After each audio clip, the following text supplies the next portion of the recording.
Hello. Hello, guys. Um, Hi, Sandra. So John returns on the 27th, so that's Tuesday.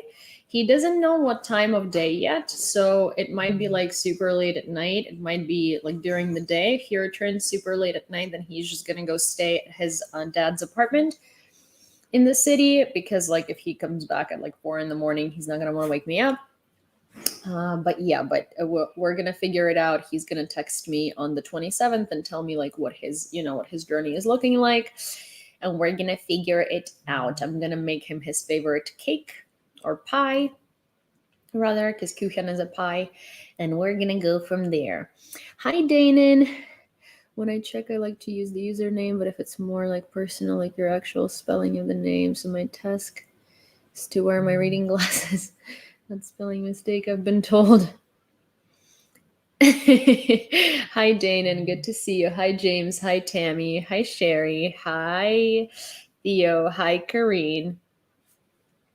Hi, Veronica. Hello, guys. Yeah.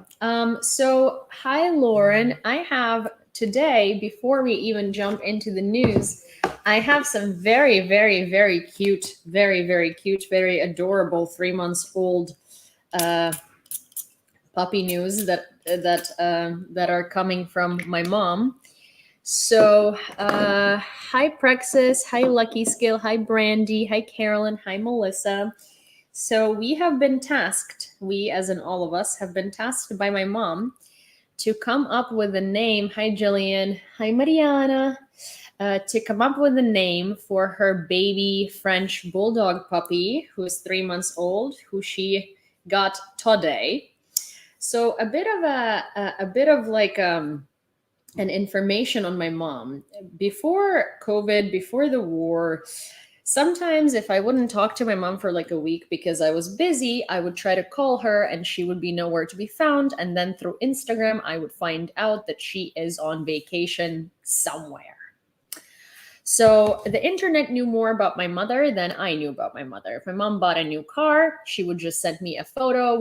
She would never tell me that she's looking for a new car. We're like, she doesn't tell anyone anything really.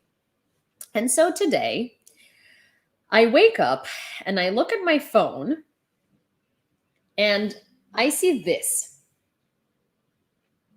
from my mom. It's a photo of this cute little French bulldog. And then there is another photo and another photo and another photo and another photo and another photo and like 50 more photos and then a video.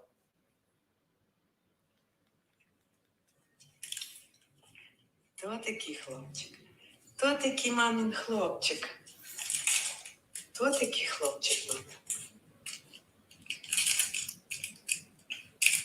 то такий молодець. And so I call my mom. Hi, Finland. Hi, Dade. Hi, Crazy Cat. Hi, Grumpy. So I call my mom. I FaceTime her. And I'm like, who that? And so she's like, what do you mean? It's your brother. First of all, my mom calls every dog we've ever had has been my sister. This is her first male dog.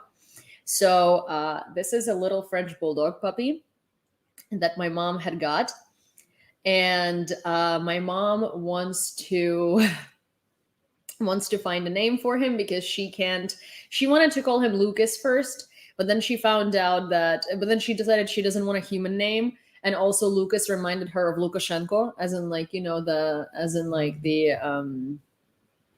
Belarusian president. And she was like, no. So she had asked me to ask you guys to come up with names for him, but something like not cheesy, something not super, that's like super popular for a dog and not a human name. So like something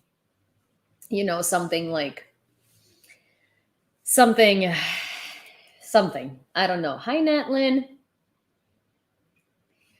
Hi, Natlin. So yeah, so she just wants like some cute little name for the bulldog. And Bowie didn't pass the test. No, no. Okay, she's not gonna call it not NATO. She's not gonna call him HIMARS. She's not gonna call him Javelin. She's not gonna call him any of that. She thinks it's tacky. She thinks that like, hi Graham. She thinks that there is like anything super war related and cheesy is just not gonna happen. Like not gonna happen. Hi Gap. So she wants something. She wants something. Uh, She wants something like, you know, different. Fella. Fella. That's cute actually. Call him Duke. That's a popular male dog's name. But we don't want a popular male dog's name. We want an unpopular male dog's name. We want something different, you know? We want something. Hi, Lady Bubbly. We want something not cheesy. We want something like that. Peppers. That's cute. Oh, Fido is cute. Fido is cute. Rover's cute too. Stella. Yeah, my mom said if he was a girl, she'd call him Misha. Hi, April. Hi, Sean. Walmart. No, oh my gosh. Ah. It's cake sprinkles and streusel kitchen. Oh my gosh. Hi, Mashbook. Streusel Uten. Oh, it's so funny. Something around a tractor. No, guys, she's not gonna. Okay, I know that it's fun and cool and cutesy to call dogs here with like funny Ukrainian things like HIMARS and stuff like that. But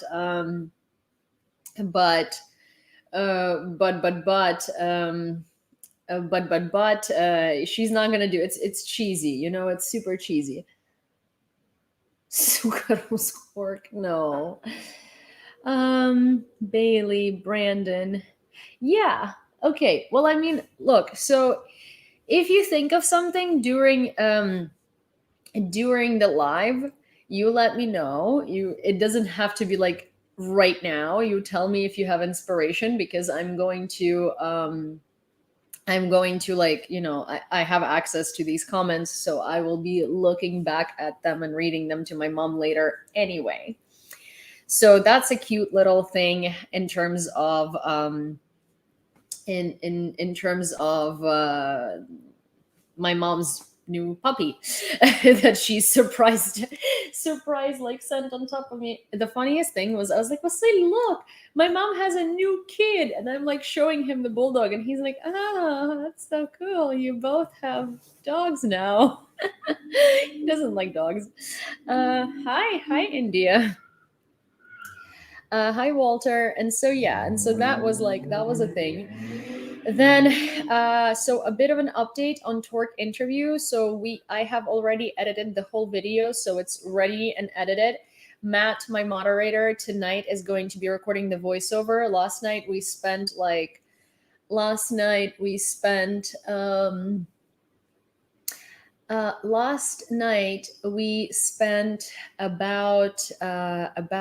3 hours going over the tone of voice, because here's the thing. I've said this before, right? So for those of you who might be new here, I did an interview with an Azovstal defender. His name is Tork. He is an awesome person. The interview is airing on my YouTube tomorrow, probably closer to like late night, because it depends how long it's going to upload. I would suggest please turn on notifications, because if I'm gonna be able to edit it by late night tonight, then I'm just literally going to release it the second that it's ready. It's gonna come out in Ukrainian and in English, both. Rather in Russian and in English both, because he speaks Russian. So we did the interview in Russian because I wanted him to be able to more comfortably express himself. So this interview is going to air at some point between like, I don't know, 3 a.m. tonight and and midnight tomorrow.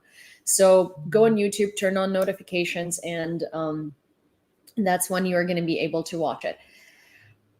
So basically last night, one of my issues with like voiceovers usually is that, especially if it's in a different language, right? Because voiceovers normally do not capture like the tone and the emotions and stuff like that. It ends up being like, let's say a person is saying, they're like, well, but I mean, like, it's really annoying, right? Like that voiceover will say, well, I mean, like, it's really annoying, and like, I didn't want it to be that way. I didn't want it to be flat. I didn't want it to be too dramatic. I didn't want it to be too played up. I didn't want it to be too unemotional. I didn't want it to be I wanted to be as close to his tone of voice as possible, which obviously is very hard to do, and we're not going to accomplish the exact like feeling and the exact emotion, because the voiceover artist who's my moderator, he's English speaking, and he's a professional voiceover artist. And so there's a specific tone voiceover artists use, and it's hard to sort of like get it straight, especially when you're used to like a specific way of recording things. But yesterday we spent about 3 hours trying to go over different like emotional ranges, and trying to go over different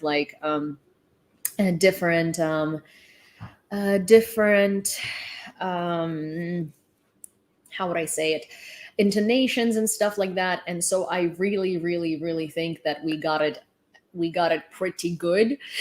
So we're gonna Matt is gonna send it to me like tonight. I'm going to put it on top of the video, and we're gonna go with it,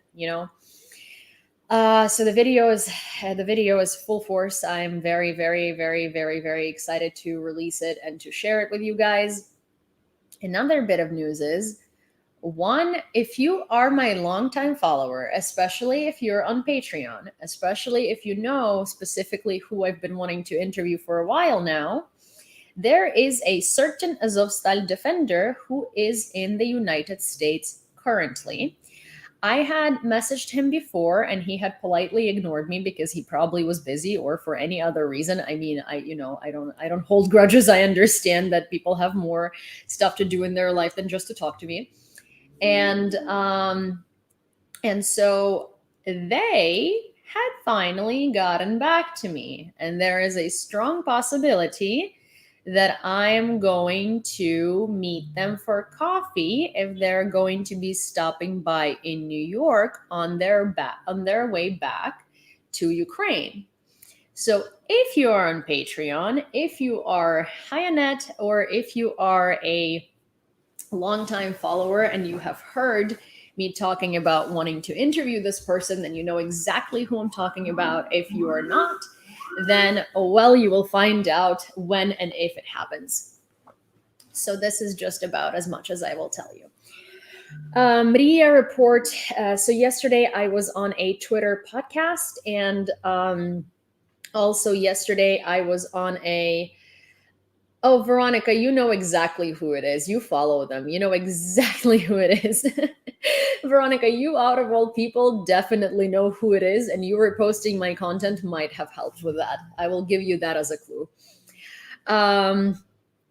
But basically, yesterday I was on a Twitter podcast called Maria Report. Maria Report is this amazing 24/7 podcast show where various speakers from all around the world give news updates on the course of the war.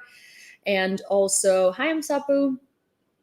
And also a lot of different special guests are invited to speak. And so I was invited to speak on the Maria Report, and yesterday I did that from noon to like 1:30 as one of their special guests. It was live on Twitter, and it's going to be posted on Spotify. It's not out yet, but they said like one of these days it's going to be released onto Spotify. So if you missed it, you're going to be able to listen to it there. The show is called Mariya, Mariya Report, both on Spotify and on Twitter, so you can find it. And and so you can look it up there. My topic was Azov and their reputation. my topic was Azov and their reputation and how they came to be known as like these Nazis and stuff like that, and where it came from and why it came to be that way, and why really it is just a really bad propaganda. And so I was sort of like giving you an insight into how it was created, and like my personal investigation into how it got so widespread in America, where, you know, nobody knew what Ukraine was, but everybody knew that Azov is Yazis, you know, or like a terrorist organization or like whatever. So yeah, so I was speaking on that, and well, I mean, I did get a couple of emails after that from people saying that they did enjoy it. So thank you if you were one of the people to email me and you now watch my newscasts on Twitter or Twitch or YouTube or TikTok. Then thank you very much for reaching out. I incredibly do appreciate it. If I haven't gotten to your email yet, I will at some point today. I'm just so incredibly busy right now, and I really do appreciate when people reach out to me and let me know, you know, what they would want to hear, what they don't want to hear, if they enjoyed something, because I, for one, really enjoyed the conversation. And I'm really grateful that I was able to be one of the guests on Maria Report podcast. So yeah. So with that said, let's dive into the discussion of the news that we have today. So one of the incredibly crazy, I mean, genuinely incredibly crazy things that I have heard today coming from Institute for the Study of War, so it's a pretty reliable source, is that according to their investigations, Russians are preparing to mobilize Ukrainian prisoners of war onto the Russian side of combat. Now, obviously, it's a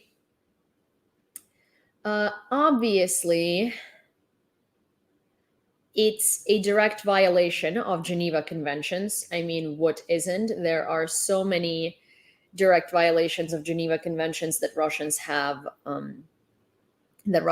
committed already. It's nothing new, really, but it doesn't make it any more like screwed up. It doesn't make it any more insane. It doesn't make it any more unbelievable. But it is what it is at the end of the day. Now, two things that I want to say about that. One, first of all, that is so incredibly screwed up, because these guys are, well, some of them, there are still 700 defenders of Azov Regiment itself. There is still over 1,000 defenders in general that are from Azovstal, not Azov particularly, but Azovstal.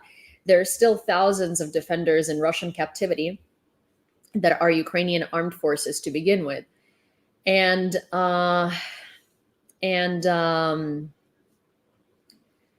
it's just so incredibly, they're all tortured. They're all kept in horrible conditions. They're not given medical evaluations. They're not given any medical attention. They're not given food. They're not given water. They're not given basic necessities.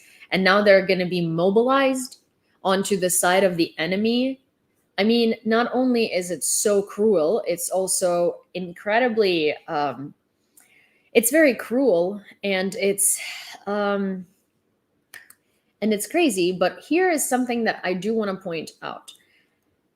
Personally, yeah, go mobilize Ukrainian POWs and give them weapons and see how that works for you. You, as Russians, go give Ukrainian POWs, the professional trained military that you captured, go give them weapons and see how that works out for you. First of all, these guys, especially the guys who are defending Azovstal and the guys who are defending Mariupol and the guys who are Azov, I'm sure had gone from through 7 levels of hell with torture, because those are the people that Russians seem to have like the biggest kind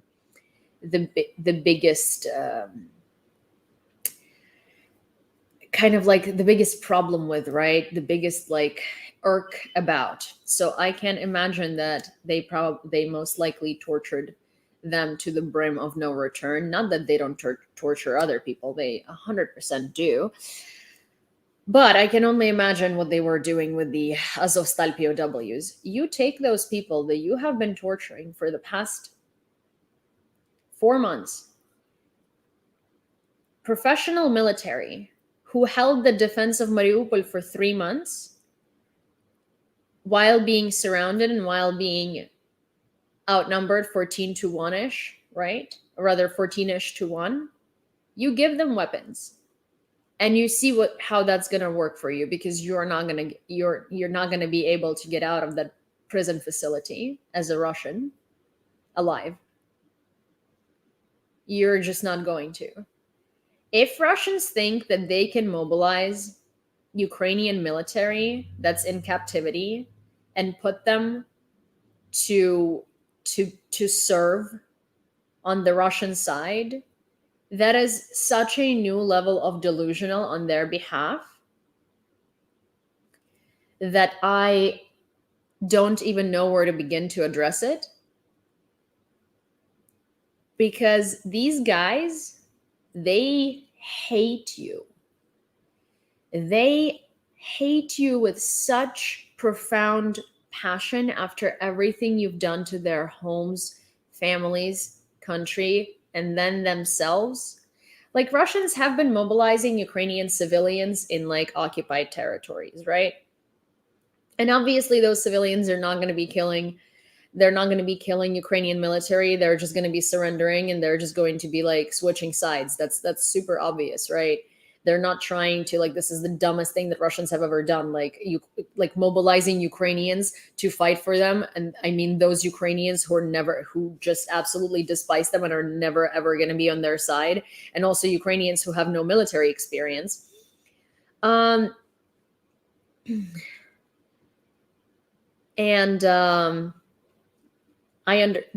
in itself is like an incredibly ignorant idea, because again, they're going to create more problems for themselves than anything else, because those Ukrainians are just going to end up spying on the Russian military, and they're just going to end up surrendering, and they're going to end up giving Ukrainian army all of that information, because those people are interested in the Ukrainian army coming and liberating their homes.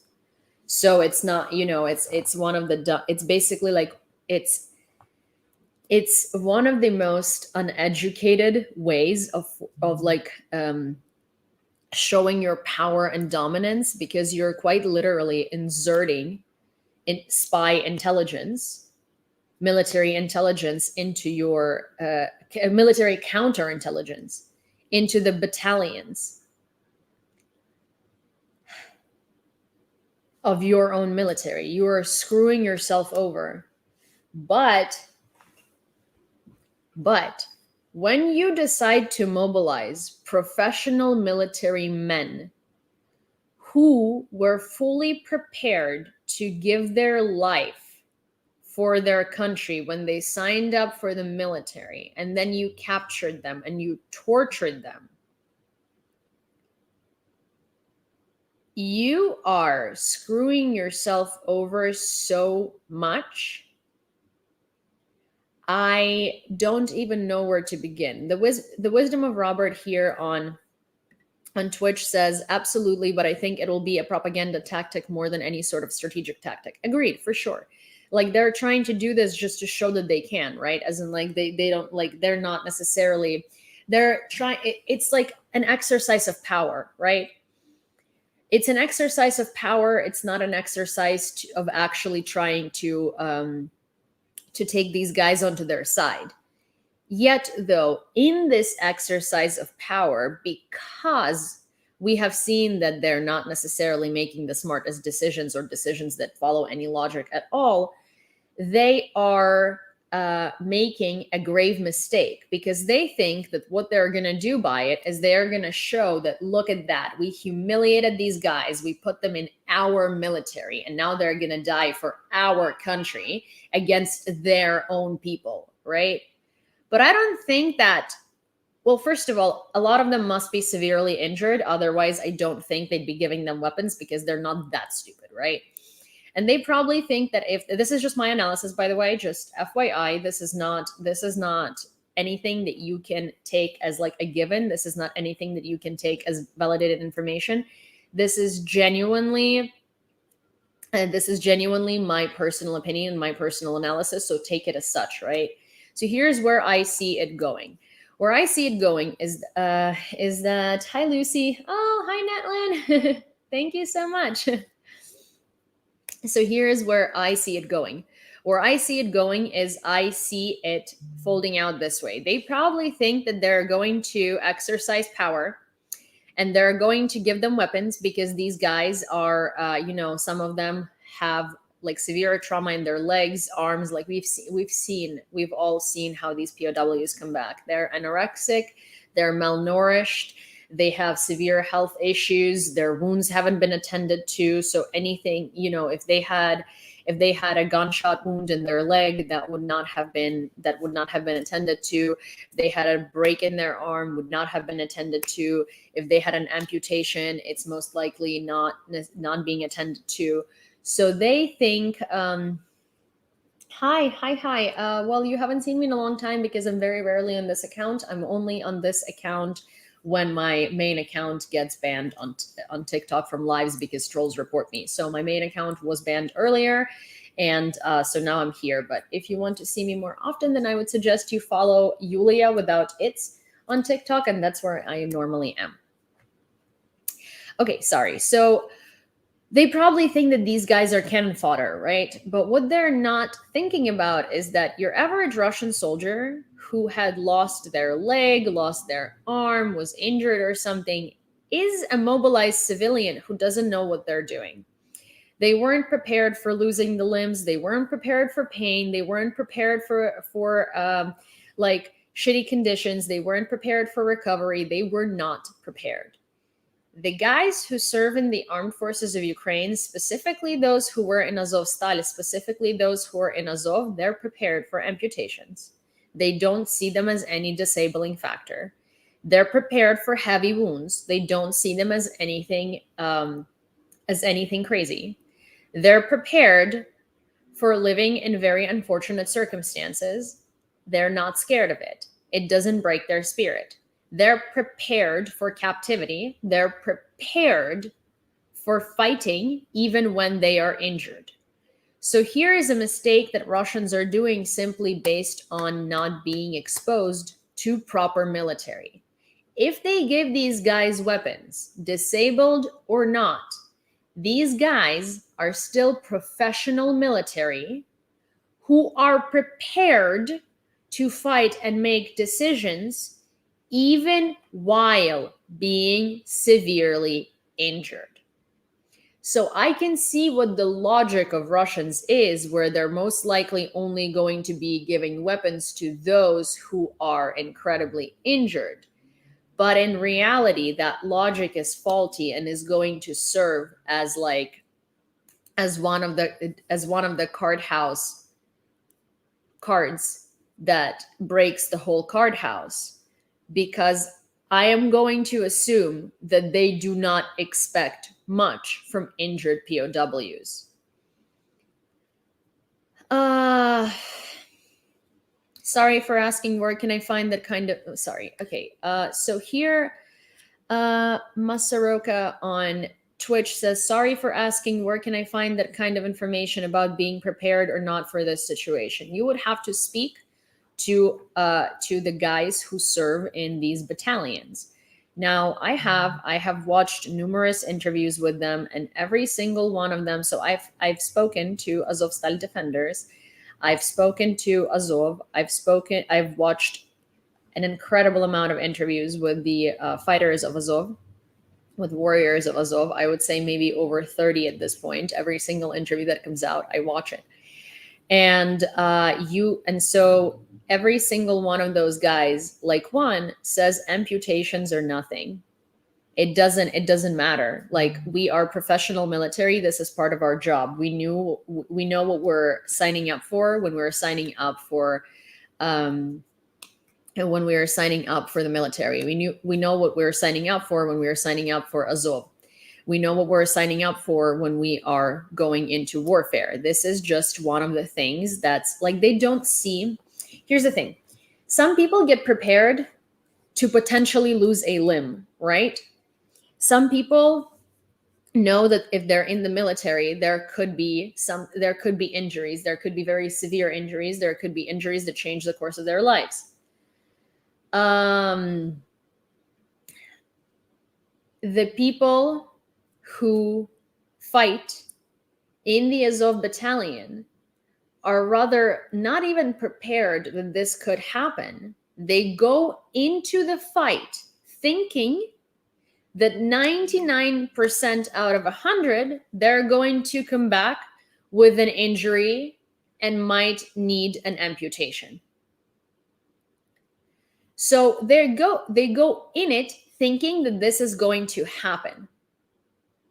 So for them, having an amputation, having an injury, having anything like that, it's not something that breaks their spirit. It's not something that that like affects them really, right? I've heard multiple defenders of Ukraine say things like, "Well, what do you mean? It's fine."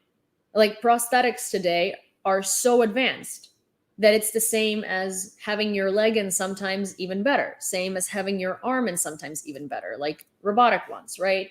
So to them, what I've gathered from all of their interviews is if they end up losing a limb in battle, they do not see their life as ended. They do not see their career as ended. They do not see it as a disability. They do not see it as a disadvantage. They do not see it, frankly, as a huge deal. They just see it as part of the job for which they signed up, and they knew what they were signing up for. So why would you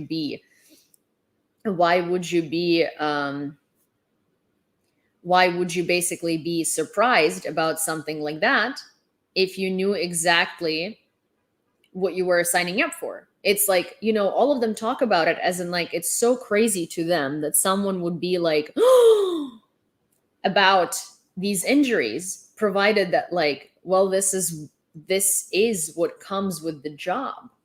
This is a huge possibility and you got to be ready for it. And so the thing is that they've all worked through the trauma of that before the trauma even happens. They fully get it. It's, to them, it's the norm. It happens. So yeah. And you can find out about it by simply watching interviews with them. Really, by simply watching interviews with defenders of Ukraine. That's how you find out about it.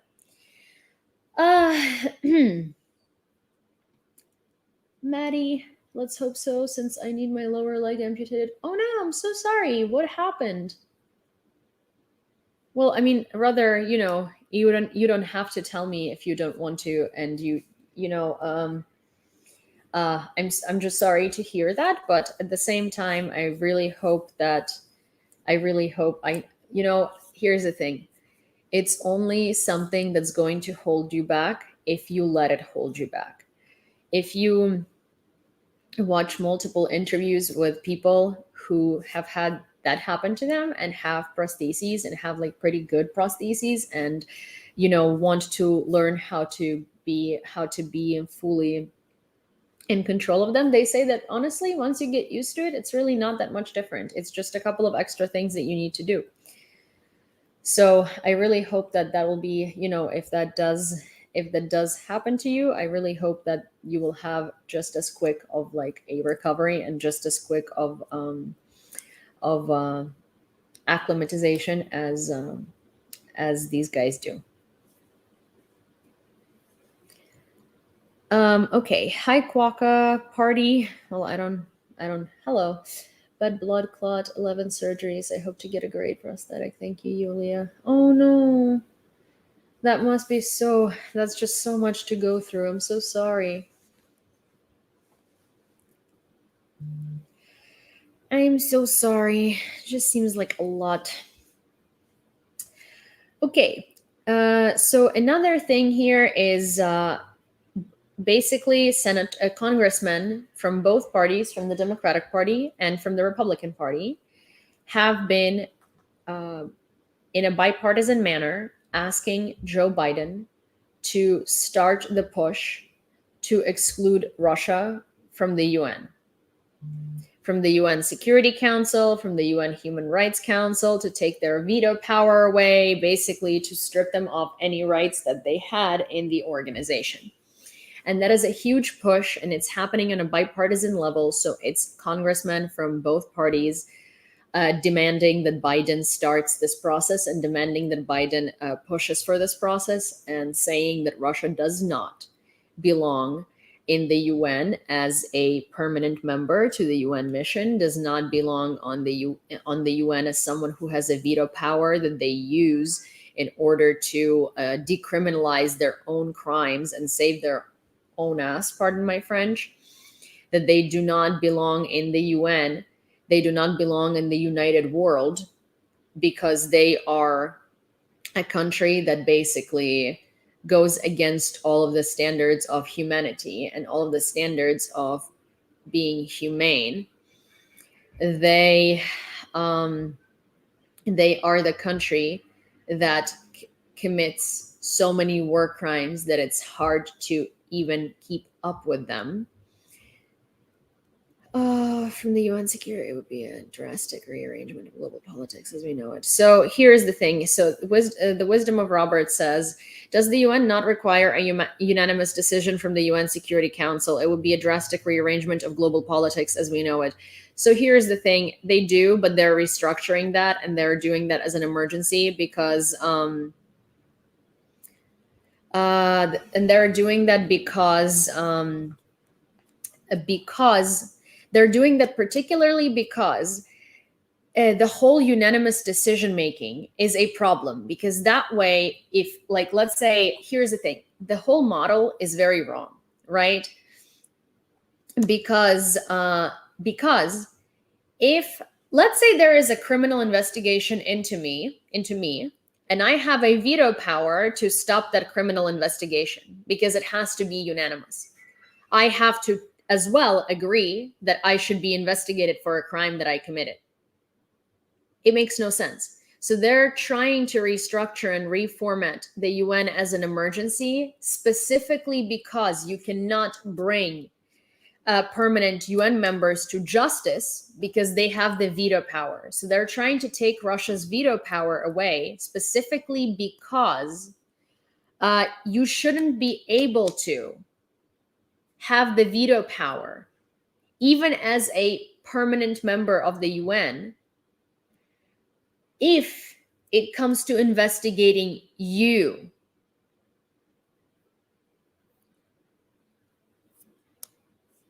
Well, but here is the thing, the wisdom of Robert, they're not going to ask Russia. Russia is done in the world arena. Russia is done. They're quite literally, because of Russia, trying to restructure the entire model of how it works. They don't want it to be a unanimous vote anymore. They want it to be a majority vote. They don't want the veto power to be used against in investigations against you. So now, basically, which I don't understand even how that wasn't the thing from the very beginning, because I guess when the UN was created, right, when the EU was created, they thought that, oh, once you're in, you're never going to change and you're never going to be like bad. You're never going to change your politics. But like, countries evolve, countries elect leaders. Some of these leaders might take a country into a completely different direction, like we see here, right? As in, like, a member of the UN had a veto right and used and abused that veto right. And sometimes you can get the country into like NATO, into the EU, or into the UN permanent mission, and the country becomes, like, let's say, fascist. And they can use that veto power in their own interest, which is something Russia has been doing. And that's, you shouldn't be allowed to do that. So what they're trying to change within the UN is they're trying to change the structure of voting from unanimous to majority, which that's what it should be. That's what it should be anyway. And they're trying to change the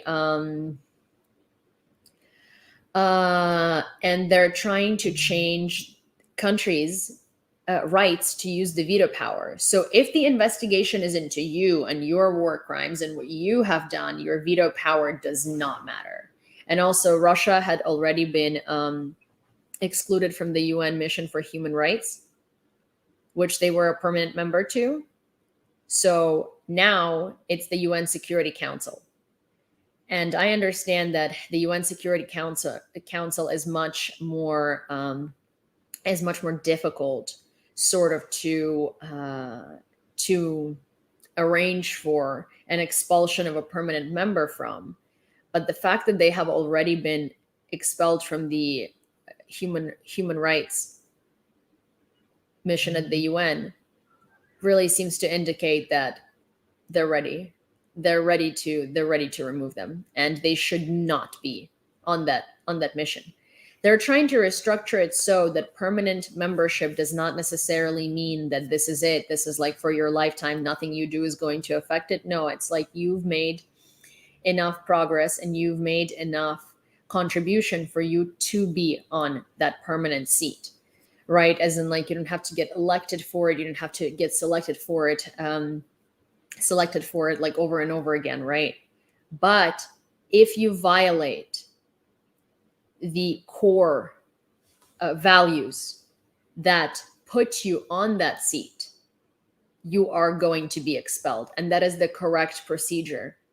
And that is what the procedure should be. You can't just give these countries a get out of jail free card for everything just because they're now a permanent member. That's not how things work.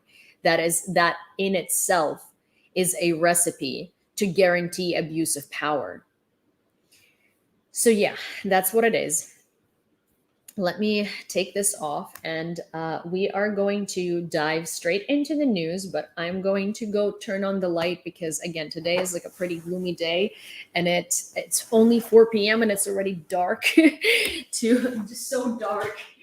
And you guys know I really don't like when it's dark, so let me turn on all the lights that I have available.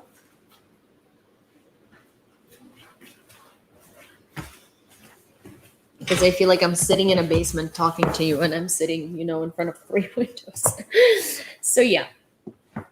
Alrighty. So basically, the UN security model is incredibly outdated, and the UN model for like membership is incredibly outdated, and it's a recipe for abuse of power. It's a recipe for dictatorships. It's a recipe for disaster, and it's right. It's the right thing to do to try and restructure it, because otherwise it's just always going to basically give leeway for countries into committing crimes and not being reprimanded for them or apprehended for them, or will not have to answer for them just because they're on the UN Security Council, Okay. Okay, so let's see where we ended yesterday.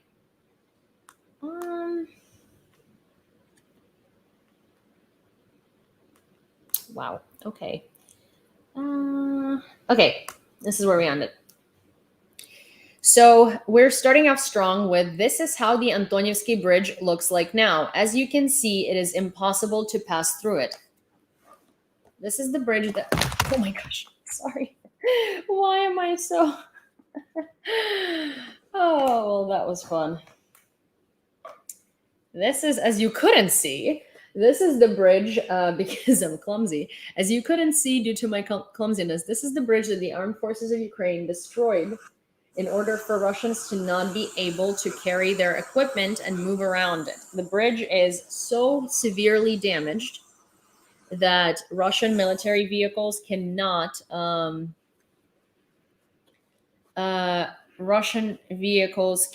pass through it. Oh, there is a begrudged troll on TikTok that says, if you say anything against Ukraine, you're blocked, mate. Yeah, because I'm talking about Ukraine. I don't tolerate propaganda in my space, and I don't have to. And I also, this is my space, and I can choose who I want to see here and who I don't. It's kind of like, if you come to my apartment, I can ask you to leave if I don't like what you're doing, or I just simply won't invite you to my apartment. So there we go. If you say anything against Ukraine, you are going to be blocked because I don't want to hear it, and it's my right. Oh, what I'm doing is propaganda for sure. For sure, my friend. For sure. I'm not going to engage with you. You get your 5 rubles. I'm glad that I could have provided a little bit for your miserable salary, but it's not my responsibility to engage you into making money through Putin.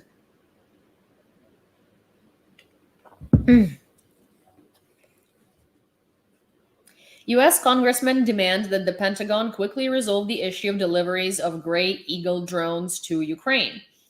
17 lawmakers sent a letter to Secretary of Defense Lloyd Austin, asking him to decide on the transfer of powerful drones.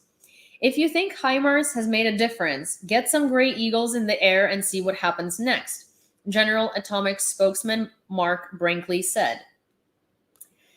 Yeah, Gray Eagles would change a lot on Ukrainian battlefield, and this is kind of frustrating because I know that there is bureaucracy behind it that does not let the US give Ukraine particular weapons right away, but Gray Eagles would make an incredible difference in air superiority and would make an incredible difference in Ukrainian advances and Ukrainian reconnaissance and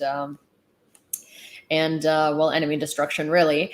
So I am very happy to see that American lawmakers are writing letters to the defense secretary being like, hey, okay, listen, we get it. We have to abide by protocol. We can't just give them everything and right away, but please give them that, because if you think that HIMARS is helping, then why are you not sending them that? So it's very good that there is much more push to help Ukraine within the weapon sphere. As much as 3 Russian regional governors have already criticized the military commissariats for drafting all and sundry, including those unfit for military service. The governor of Yakutia, Aysen Nikolaev, was the first to point out that the citizens who do not fit the criteria established by the Ministry of Defense are being drafted, followed by Magadan region governor Sergei Nosov. After them, the occupational mayor of Sevastopol, Mikhail Razvazhayev, expressed his intent to deal with those who were drafted by mistake. So these are minority regions, Yakutia and Magadan. Those are minority regions of Russia. And in Russia, people who are getting mobilized, hi David, hi Chad, mostly the people who are getting mobilized, they're not people with prior military service. They're not people who are fit to serve in the military. A lot of them are over the age of the draft. A lot of them have health issues that would normally that would normally block your draft into the military. And by health issues, I don't mean like, oh, they're not like athletic or something. I mean, no, people with like severe diabetes, people with liver issues, people with heart issues, people that require constant medication to support their life, right? And those people are getting drafted. People who are completely unfit for military service, and they're being mostly drafted still from regions like Yakutia, like Magadan, like Dagestan, like Sakhalin. So they're all drafted from Russian minority regions, and they're all cannon fodder. And I'm sure you've seen the numerous amount of videos online about the Russian recruits into the military right now, Russian conscripts rather, who are like drunk, and they're drunk on the bus on their way to the military. And they get out of the bus and they're like wobbling and stumbling and like literally, convulsing and stuff. Like there have been multiple heart attacks on these buses already because these guys just drink themselves to death. There have been multiple strokes on these buses already. There have been multiple people who quite literally were so drunk that they had fallen down off their feet and they just like hit their head. There have been multiple videos in which like these guys like pee themselves because they're so drunk that they try to like put their pants down to urinate, and they end up quite literally urinating on themselves. And someone in their battalion has to like put their pants back on them. It's a joke. It's a complete joke. The Second Army of the World mobilized in Russian Federation were given rusty machine guns. So this is the equipment with which Russians are planning on coming to Ukraine.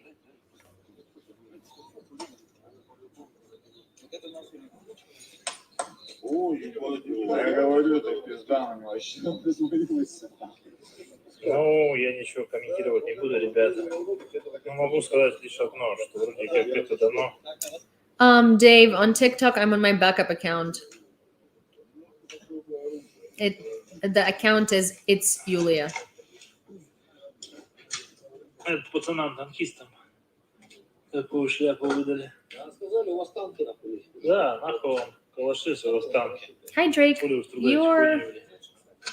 15 minutes late, I want to say. But we only started news updates 10 minutes ago. Despite the war, Lynxes from the Kyiv Zoo were relocated to conditions close to natural. Zoo workers have created an exposition of 600 square meters with conditions close to natural. Green areas, different types of soil, a high-rise building with different levels of platforms. Everything is for the comfort and well-being of animals, the zoo administration said. So Kyiv Zoo lynxes, see, this is a lynx right there. They have been relocated to these areas that were built specifically for them.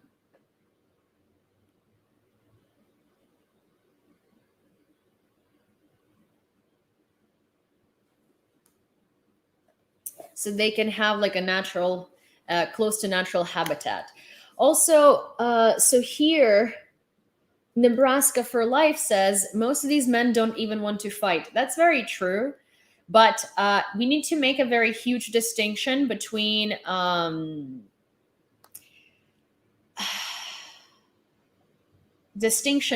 don't want to fight, as in they don't want to kill, and distinction between these guys don't want to be killed in Ukraine.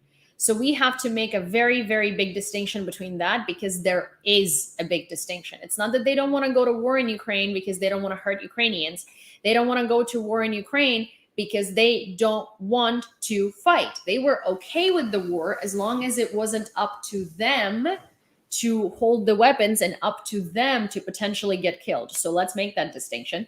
Natlin asked, don't they clean their weapons? Well, see, cleaning these weapons is really not going to help, really, because these weapons are from World War I. That's the whole point. They're rusted out and they're decomposing, not because they're dirty, but because they're from World War, well, both. Really both, because they haven't been taken care of and because they're rusted and because they're dirty, but also because these weapons are like 100 years old.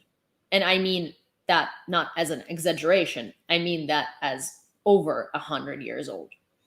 And these weapons probably were even made before World War I even started. So they are way, way, way older than that. That's why they look like that. Kharkiv region, the liberated Izum, Balaklia, and Shevchenkova. Photos were taken by a photographer, Pavlo Petrov. And here it is. Take a look. They're trying to rebuild. They're already starting to rebuild. They're already starting to clean up. They're already starting to help people. And they're already starting to change the atmosphere. And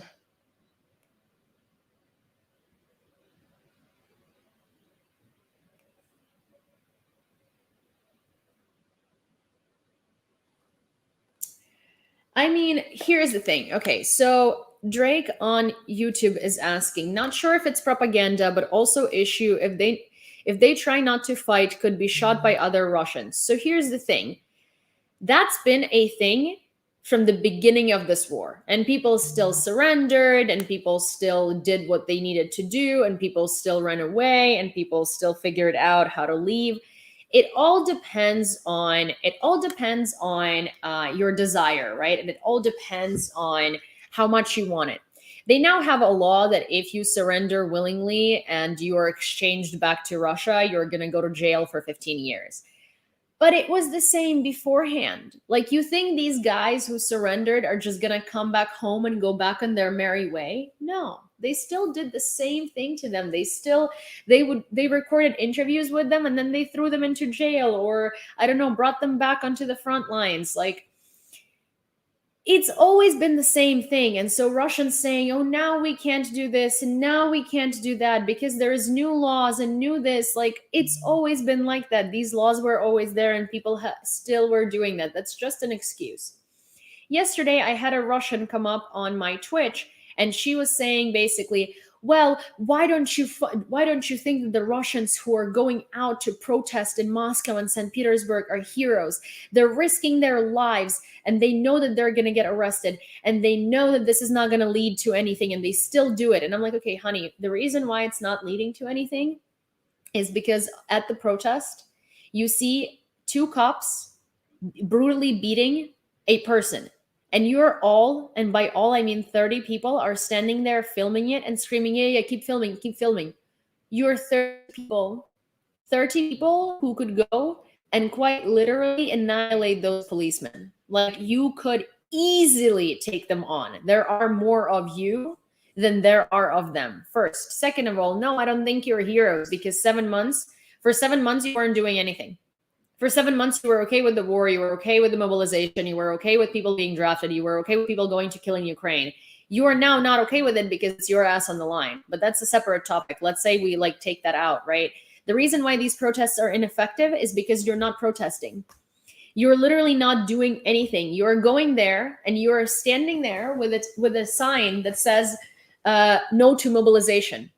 And you think that that's going to do something in a dictatorship. Of course it's not.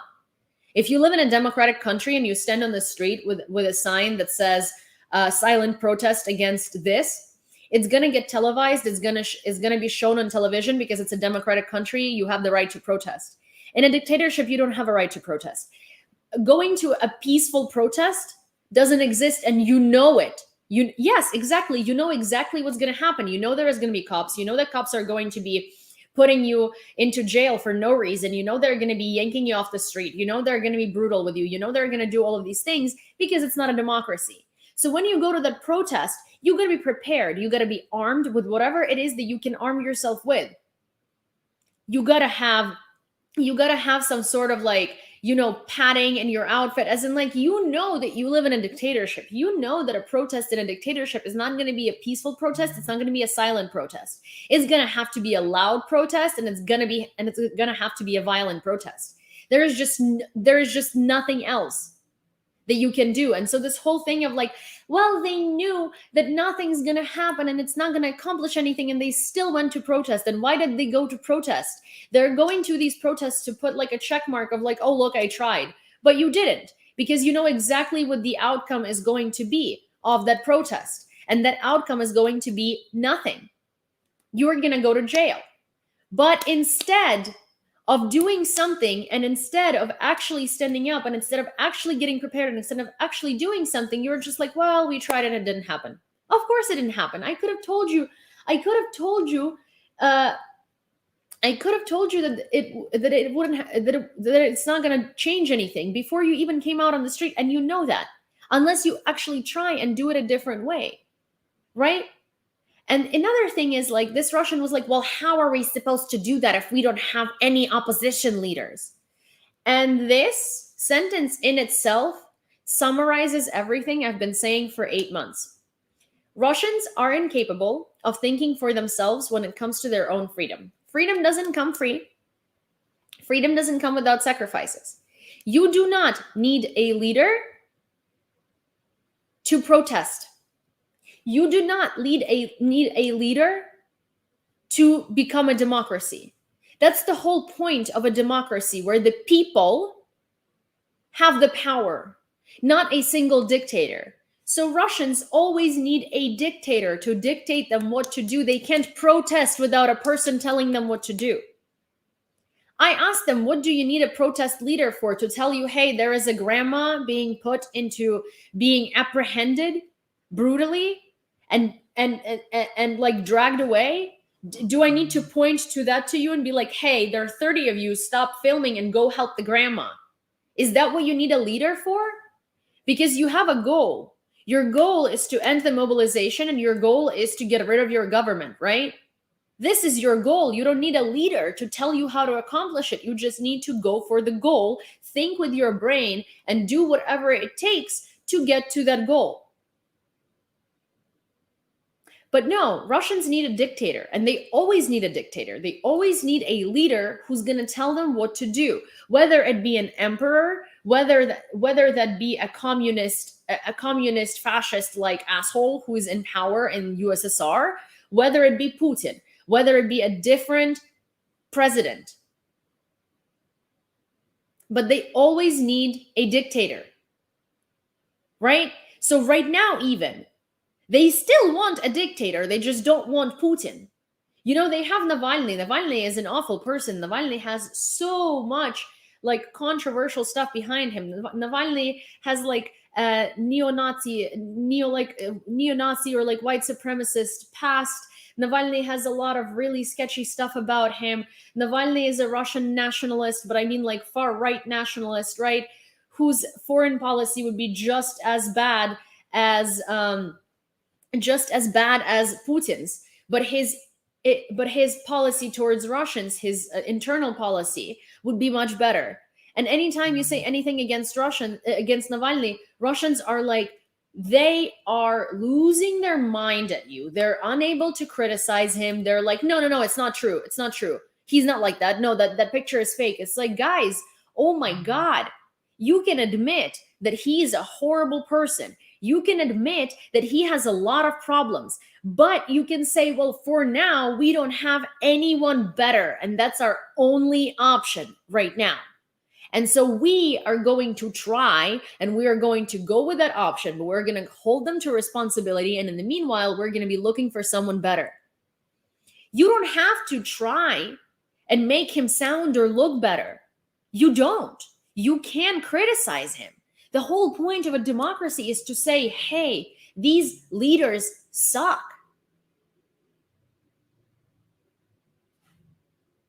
Right? That's the whole point. But no, you stand behind him and you're like, no, that's not true. No, that's not true. No, he doesn't like it.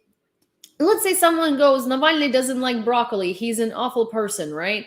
Russians are going to be like, no, that's not true. It's not true that he doesn't like broccoli. Here is a picture of him happily eating broccoli, okay? This, here. He loves broccoli, okay? It's like,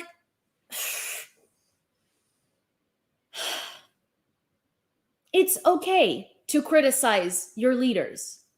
That's the whole point. The reason why Russians always find themselves in a dictatorship, and the reason why Russians always find themselves in this situation, is because they are absolutely unable to criticize their government. They're not able to hold them accountable. And they can't do anything without direction. And that's how you end up putting yourself in a situation where you end up with dictators, because you don't hold them accountable, you don't criticize them. So at the end of the day, Putin's gonna go, and he's gonna go not because Russians held him accountable, but because Ukraine did, to the whole world, right? And so Putin's gonna disappear, and they're gonna get, I don't know, Ivanov, anyone. They're gonna get Ivanov, they're gonna get Antonov, they're gonna get Plyushkin, whoever it is, Carlson, whatever it is. They're gonna get a new guy at some point, right?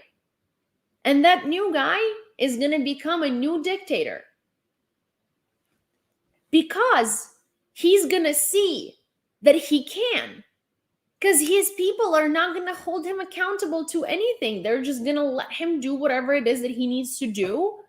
And when he's going to be doing that, the Russians are going to be like, well, we can't do anything about it. He's the president. He has all the power, not us. And that's all. Really, that's all there is to it. Okay, here is what the referendum in Mariupol looks like. They've been forcing people in besieged Mariupol and occupied Mariupol to vote in the sham referendum.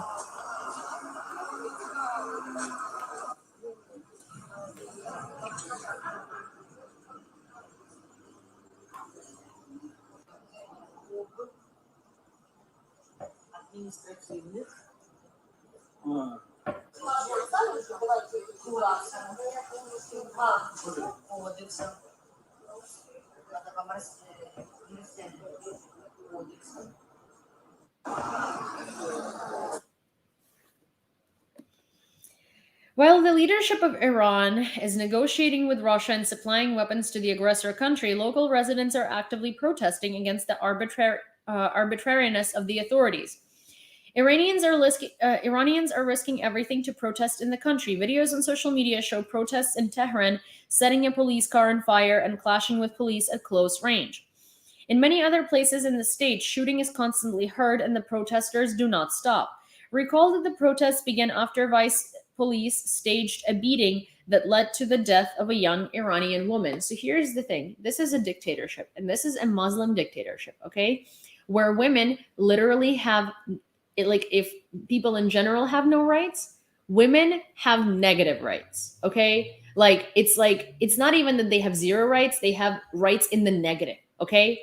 And this is a dictatorship just as bad as Putin's. Look at that. Look at that.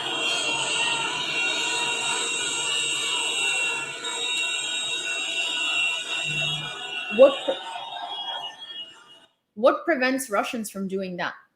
What prevents Russians from doing that? Nothing. Nothing. Nothing does. They just don't want to. They don't want to.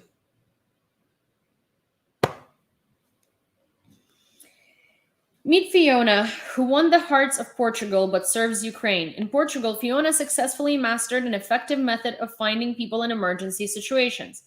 Soon, other service dogs will follow the path of searching of Fiona from Ternopil to save people in trouble.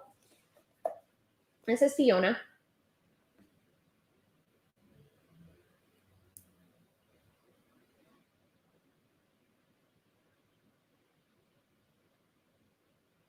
Це не новий TikTok, це є мій бекап TikTok, тому що я не можу йти в лайв десь 7 днів.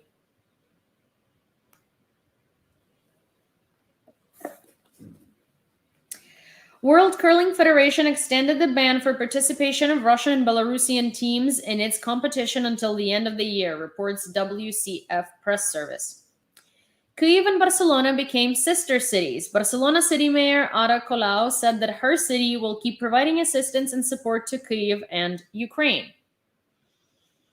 The armed forces of Ukraine downed 2 Russian planes, an Su-25 and an Su-30. Elon Musk is planning to launch Starlink in Iran as protests are expanding in the country. So here's the thing that might be problematic with that, which I really hope that they are able to install Starlink there. But so in Ukraine, it was very difficult to install, but our government was on our side, and our government was fully participating in the installation of Starlink. They wanted to get it to the people. They wanted to get it to the front lines. They wanted to have it, right? They wanted it because it was going to greatly help us. In Iran, the government does not want Starlink to be there. The government does not want the people to have internet. So I really hope that, I really hope that it's accomplishable, but it's going to be much more difficult to do than it was in Ukraine, or rather on like a wide scale, Oh, hi, Armin. Ralph, Armin always sends quotes, and I missed the quotes in the past 2 days, so let's see what this one says. Ralph Waldo Emerson said, "Nothing can bring you peace but yourself. Nothing can bring you peace but the triumph of principles. If Russia doesn't improve its morals, it can't improve its government." Yes, that's honestly, thank you for that quote. That's so beautifully said, because that is quite frankly exactly what I've been talking about for the past 7 months. Even if people keep saying, "Oh, I want Putin gone because then everything's going to be okay." No, it's not. It's not going to be okay, because even if Putin is gone, the people are going to be the same. And the people are going to have the same ideas. And after Putin, there is going to be another guy. And that guy might be either the same, might be a little better, or might be even worse. Because Russia, it's not just Putin, it's Russia. And Russia is not the product of Putin. Putin is the product of Russia. Over 70% of Ukrainians suffered financial damage due to the full-scale war, according to survey data. Dnipropetrovsk region experienced 5 strikes overnight. The enemy fired more than 170 shells with Grad multiple rocket launchers and barrel artillery at 3 communities in the Nikopol district. Chornobayevka, Nikopol, and Marhanets. Putin's mobilization also directly affects international businesses which remain working in Russia. They're now obligated by law to assist authorities in drafting their employees. The choice is either to become accomplices in Putin's barbaric war or to immediately pull out of Russia, tweeted the Ukrainian Foreign Affairs Minister Dmytro Kuleba. Kuleba also noted that the international business working in Russia is no longer able to claim being apolitical. Kamikaze drones attacked the center of Odessa. The administration building in the city center was hit 3 times. There were no casualties. Rescue operations and firefighting are ongoing. The mayor of Mykolaiv reported that the city was also subjected to shelling at night. Residential houses were damaged again. There is a hit in the water supply network. Repair crews and utility workers are working in the field. So here's an interesting thing about Kuleba talking about being apolitical, right? He's saying that because he knows, and he's making fun of it, that apolitical was never a thing. You can't just stay working in a country that's committing a genocide and bring them more money to commit the genocide and say, oh, I'm not political. I'm neutral in politics. This is not politics, it's genocide. Like the war, in that case, an invasion of a sovereign country unprovoked is a genocide. It's not politics. And so here's the thing, to all of the Russians who were saying that they're not political, to all of the Russians who were saying they're not interested in politics, to all of the Russians who were saying they have nothing to say because they're not very familiar with politics to begin with, when you get a draft letter and when there is a policeman at your door telling you that you have been drafted and you have to go to war, tell them you're apolitical. Tell them that politics doesn't interest you, and tell them that you're just, you have nothing to do with politics. You know nothing about politics. And that's exactly how they're just gonna leave. They're gonna be like, oh, you're not political. Okay, of course, sure, yeah, you guys stay home. I thought you were not political. I thought you had no opinion on the war and mobilization and stuff like that. Why are you suddenly outside? Why are you suddenly protesting against mobilization? I thought you were beyond politics. I thought you were above the politics. And I thought that you were not political, and I thought that this was all beneath you. I mean, why now? Why do you have an opinion now? Mobilization is just politics. It's just politics. And you're not in with politics, so you just sort of, you just let the politics be in with you.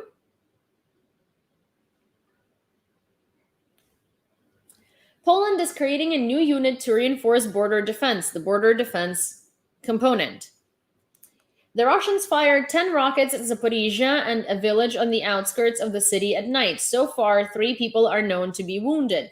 A power substation is one of the city districts was de-energized. Okay, here's the thing. A troll on TikTok says in Russian, what about Palestine? Why isn't Ukraine supporting Palestine? What about Palestine? Why isn't Palestine supporting Ukraine? Why wasn't Palestine supporting Ukraine for the last 8 years?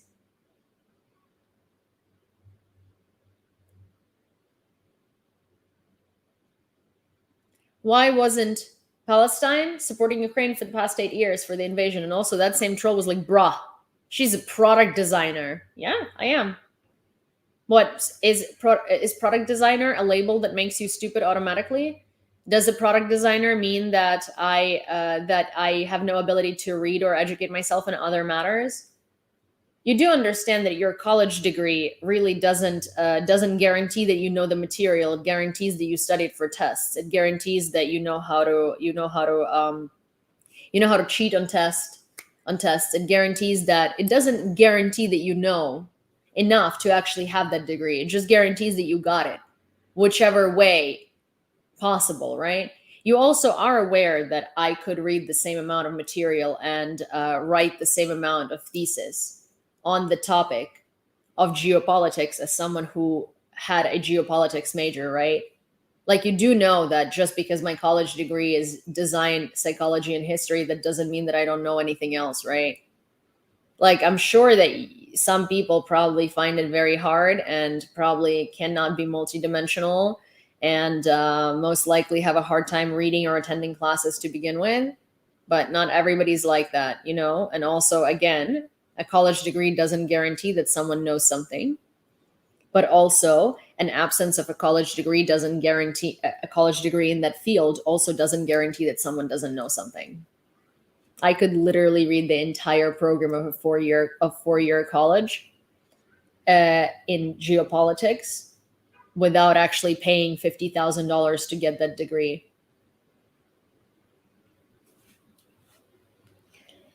The procedure of joining on the Russian Federation by Donetsk People's Republic, Luhansk People's Republic, Kherson and Zaporizhia regions may take place on September 30th, report the Russian mass media referring to the Russian parliament. Apart from that, Putin is expected to address the Federal Assembly on the same day. This one. The Institute for the Study of War suggests that Russia is preparing for the forced mobilization of Ukrainian prisoners of war in violation of the Geneva Convention. Ukrainian military hit places of concentration of the National Guard of Russian Federation, or Rosgvardia, in Kherson and the region. Operational Command South. So we have destroyed some Rosgvardia. Ukraine convenes an urgent meeting of the UN Security Council due to Russian pseudo-referendums. It will begin at 22:00 Kyiv time on September 27th. So Tuesday, 22 is 10, 3 p.m. New York time, Eastern Standard Time is when that Security Council is going to convene. If it's going to be televised, I really want to watch it, so I might do a live and we're going to watch that together. 5 districts in the Kharkiv region were shelled. An educational institution and agricultural enterprise were damaged, while 7 people were hospitalized with injuries in the Kupiansk district. Ukraine is winning the war and saving Europe along with it. French philosopher and writer Bernard-Henri Lévy. Oh my gosh. So my other accounts live got suspended. Also, here's the funny thing. I want to address, it got suspended for misinformation, which actually, that is one of the hardest things to prove that I was spreading misinformation if you mass report me on it, because how are you going to prove that?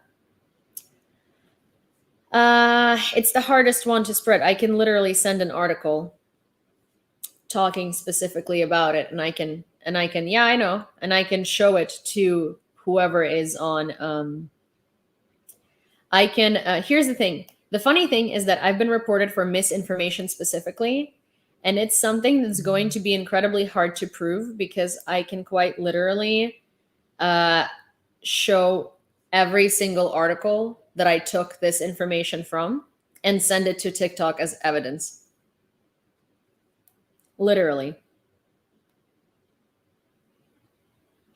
So yeah, I don't know what their deal is, but good luck to them. Most likely not gonna work. Let me see. I just haven't, oh my gosh, what's my password? I have another account, another backup, and let me see what my password there is. Of course, trolls don't like me. I think we need to not engage with the trolls in the comments and just block on site. Yeah, for sure. Yeah, for sure. I agree with that.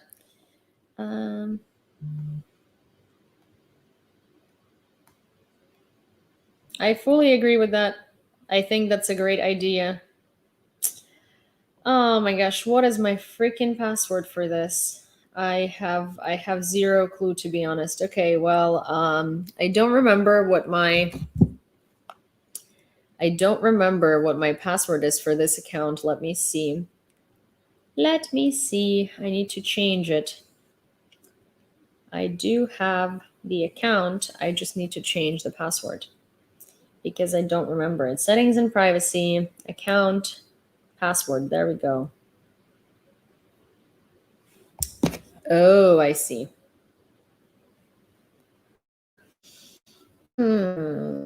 Guys, Okay, you know what? We're just gonna do it here because it's gonna take a long time for me to set it up. So genuinely, I'm not gonna do it right now because I need to like go change the password. I need to go through like so many things, and this phone's dying. And if it wasn't dying, I could have just done it on this one, but I don't have like enough space to plug in a charger. So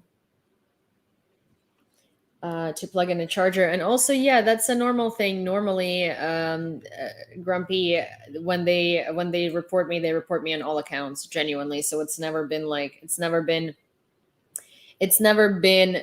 so that I've just been reported on one account and then was able to easily go live on the other account and no one's going to report me. Of course, they always report all of the accounts. They're just like that. It's it's a totally normal troll thing.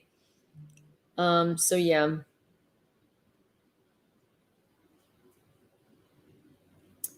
So annoying. So annoying. It's fine here. Yeah, I'm just going to be over here because it's incredibly annoying. Okay.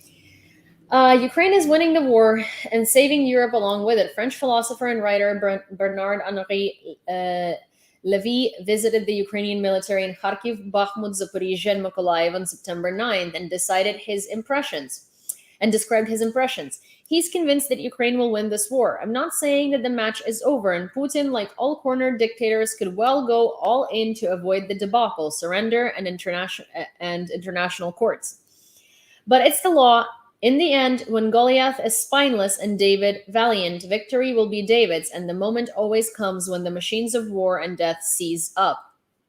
Ukraine is winning the war and saving Europe along with it. The wreckage of one of the enemy kamikaze drones that shot down over Odessa, Operational Command South, reports the danger of such attacks remains. Take a look. Wait.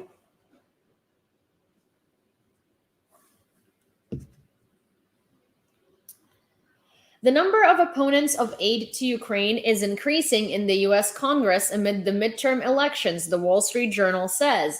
More and more often, Republicans make statements that the money allocated to Ukraine would be better spent on fighting China and solving internal problems of the United States. This is so interesting because those same Republicans were advocating for aid to Ukraine to get more people on board with them, right? And then now they're advocating against the aid for Ukraine because they need to come back to appeasing their electorate, right? An explosion at a hotel in the center of temporarily occupied Kherson occurred this morning. Russian propagandists lived there. 2 people were killed, one of whom was a traitor, a former member of the political party of Regions, and former Verkhovna Rada MP Oleksiy Zhuravko, Russian media report. The Minister of Foreign Affairs of the Russian Federation, Sergei Lavrov, stated that all Russian laws and doctrines, including the nuclear one, would also apply to the territories of Ukraine annexed through fake referendums if they are enshrined in the Russian constitution.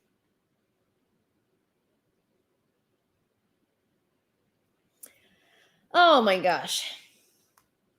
British intelligence suggests that Russia, well, first of all, like they keep threatening nukes, and like the entire,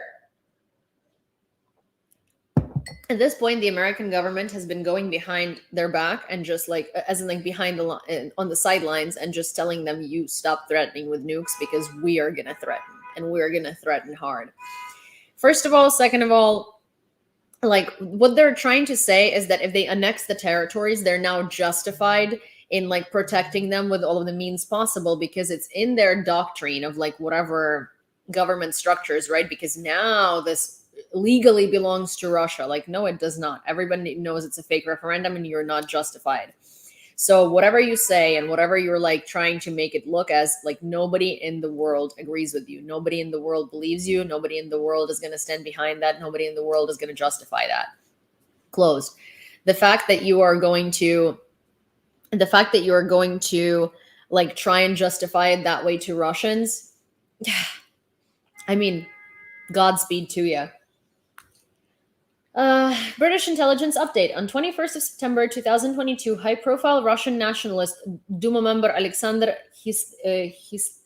Histein called for the partial mobilization of Russia's military to be extended to the Russian National Guard. Rosgvardia units have played an important role in both combat and rare area security in Ukraine and are currently facilitating accession referendums in occupied areas. The force is intended for use in domestic security roles to ensure the continuity of Putin's regime. It was particularly ill-prepared for the intense fighting it has experienced in Ukraine. With a requirement to quell growing domestic dissent in Russia, as well as operational taskings in Ukraine, Rosgvardia is highly likely under particular strain. There is a realistic possibility that mobilization will be used to reinforce Rosgvardia units with additional manpower. You mean additional bodies that are not going to be helpful or prepared to do quite literally anything. Putin's regime is weakening, so he is intensifying the conflict, and we can expect an escalation of aggression shortly. Prime Minister of Poland, Mateusz Morawiecki. Mariana Mamonova, a medic released from Russian captivity who had been defending Mariupol, gave birth to a baby on the morning of September 25th. A healthy baby girl was born. Mariana Mamonova is one of the POWs that was exchanged, who was almost 9 months pregnant, gave birth to a baby, and this is her little baby daughter, and she gave birth like 3-4 days after returning from captivity. I'm so happy that happened in Ukraine under the care of doctors who are good, who care, who want to help, than if it would have happened in Russian captivity. Greece cut imports of Russian gas by half by now. Okay, so here is a video from Ukraine Now that I'm going to play for you guys. You know I love Ukraine Now, and you know I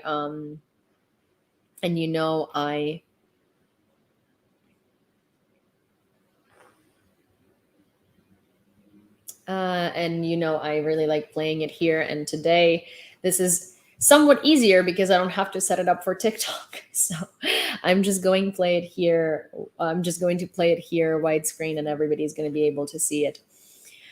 Yeah, but in terms of like TikTok blockages, I used to get annoyed. I used to get upset. I used to get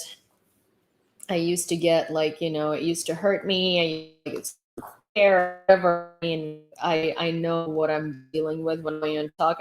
There are going to be trolls who are going to report me. I also know. Oh, Evan, that's so amazing. Yeah, Mikhailo Dyanov. Mikhailo Dyanov is the guy that you're talking about. Evan said, I donated to the guy who was returned, the guy with the broken arm. His name is Mikhailo Dyanov. Yeah, that's the guy. He's incredible. Thank you so much for doing that. I hope that he can recover soon, because that's just what they did to him is abominable.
Also, I actually realized how to get into TikTok into my other account. So 644-867.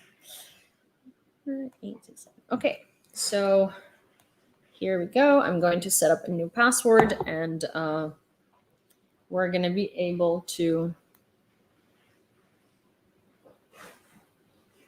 Yep, there we go. Okay, well, I'm on TikTok on my third account. You know, nothing to see here. Just a typical day of a Ukrainian, of the reporter on Ukraine trying to, not be mass reported by trolls every 5 minutes. The shameless Russian bot farm on YouTube. Yeah, but YouTube is at least not as crazy about them as TikTok is. Okay, so Russians threaten with deportation if one refuses to vote in a pseudo referendum. The mayor of Melitopol, Ivan Fedorev, reports. Hi, James. According to this information, the Russian invaders visit the houses of residents, urging them to vote in a pseudo referendum. People do not open the door en masse. The Russian occupiers leave notes near the houses threatening to come a second and third time to get the vote. Those who open the door and refuse to support the voting are threatened with deportation. Also, many people leave Melitopol to escape the pseudo referendum. So here's an interesting thing. I wonder if hi Dan, I wonder if what they mean by deportation is deportation to Russia or deportation to the Ukrainian controlled territory. Because if it's deportation to Ukrainian controlled territory, then like most people are going to take it. It's like, because they've been saying that like the people who don't listen to them and the people who don't do what they're told, they're going to be like deported. They're going to be literally like shunned to go walk to the Ukrainian controlled territory. And I'm like, that is the best thing you could do to them. That is a favor. And all of them are gladly going to take that because every single Ukrainian citizen would rather be in Ukraine and would rather be returned onto the territory of Ukraine. So it's just so funny and so comical and so like ridiculous that they would do that I don't even know where to I don't even know where to go with that. It's so stupid. When a permanent member of the UN Security Council launches an unprovoked and unjustified war condemned by the UN General Assembly, his exclusion from the Security Council should be automatic. European Council President Charles Michel said. Cette enceinte, les Nations Unies, cette maison qui rassemble les peuples du monde, et nous savons chacun qu'un système multilatéral robuste suppose la confiance mutuelle. Or, le système actuel n'est pas inclusif et n'est pas suffisamment représentatif. L'usage du droit de veto devrait être l'exception. Il en devient, nous l'observons, la fin de cette enceinte. We are here in the United Nations, the house that brings the peoples of the world together. I'm going to read it to you. We're here in the United Nations, the house that brings the peoples of the world together. And we all know that a robust multilateral system requires mutual trust. The current system is not inclusive and not sufficiently representative. The use of the veto should be the exception, but we observe it as becoming the rule. Reform is necessary and urgent. When a permanent member of the Security Council starts an unprovoked and unjustifiable war, a war condemned by the UN General Assembly, his suspension from the Security Council should be automatic in my view. That's what he said. Hi, Grumpy. Well, instead of posting it on the big screen, I just decided to read it myself because in my view, it makes a little more sense that way. Okay, so the 8th package of EU sanctions against Russia will probably not feature oil price restrictions, said Ricard Josviak, editor of Radio Liberty Europe. Most likely, there will be the sanctions on chemicals, machinery, and steel products. An enemy depot exploded at night in the occupied Alchevsk. Detonation is still going on. According to the head of Luhansk Regional Military Administration, Serhiy Haidai, explosions occurred in the village of Mankivka, and the polling station in the town of Shastya was set on fire. Shastya means joy. This is what it looks like. Take a look. Hi, Joe. Good to see you. I'm happy that you guys are finding my backups.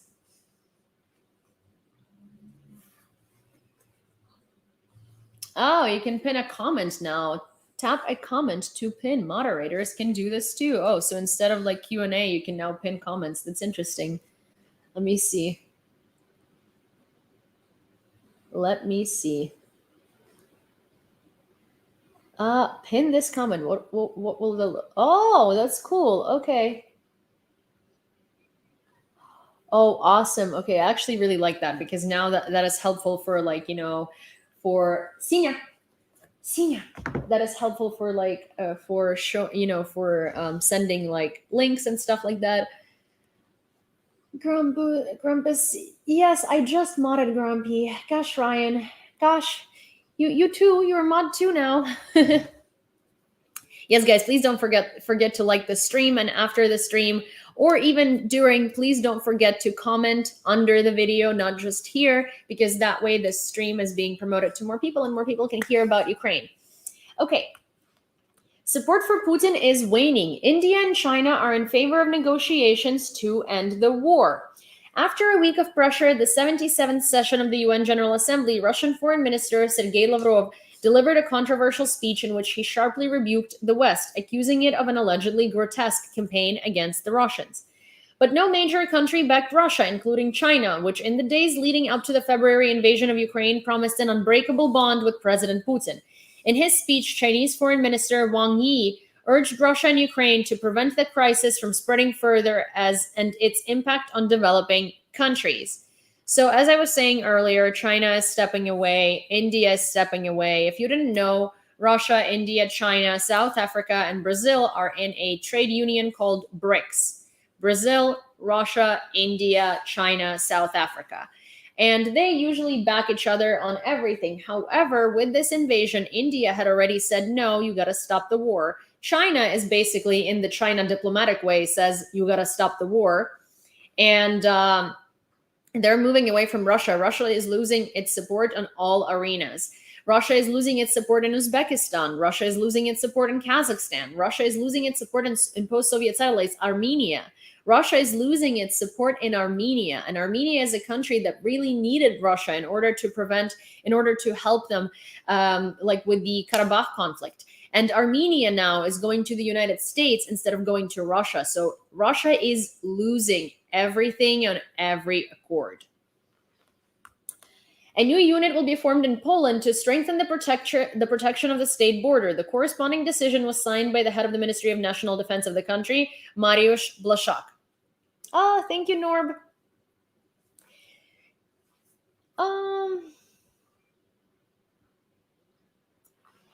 Anti-war round dance protests are happening in Novosibirsk. Yes, that is exactly what one does. That is exactly what one does in order to stop the war, because, you know, round dancing is really going to show it. He's really going to show Putin that they really don't want the war, you know? Yeah, it's really going to show Putin that the war is nothing, and he is and you know, he has to be scared of that. Like, what are these people doing? Who taught them how to protest? Where did they get the definition of protesting from? Where did they get that? What's prompting them to decide to do specifically the actions they're deciding to do? They're useless. They're so useless. 7 months of Russian-Ukrainian war in 10 seconds. Take a look.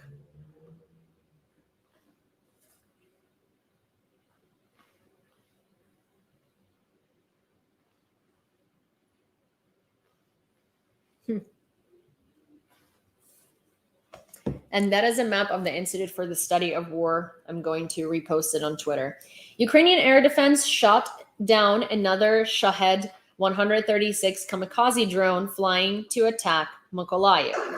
Also, there is another video that I want to show you on full screen. So give me 1 second. I'm going to send it to myself, and I'm going to prop it there on TikTok because you know that's what needs to happen. Okay, I really hope, yes, the video came through. I'm going to make this not. aloud. You're gonna see the video. I think it's a very good one. Just give me a second. I have to say, you know, I did enjoy not having to prop the iPad on TikTok for a second. Sini, I did enjoy that. I thought it was a great change of pace. Sini, hey, stop eating your paws, please. Please do me a favor, Sini. Oh.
Well, so all of this is fun and games. Of course, like Ukrainians Ukrainians do not underestimate Russians. Even like the most profound Ukrainian soldiers have said, yes, we know that we know their army is garbage, but never underestimate your opponent.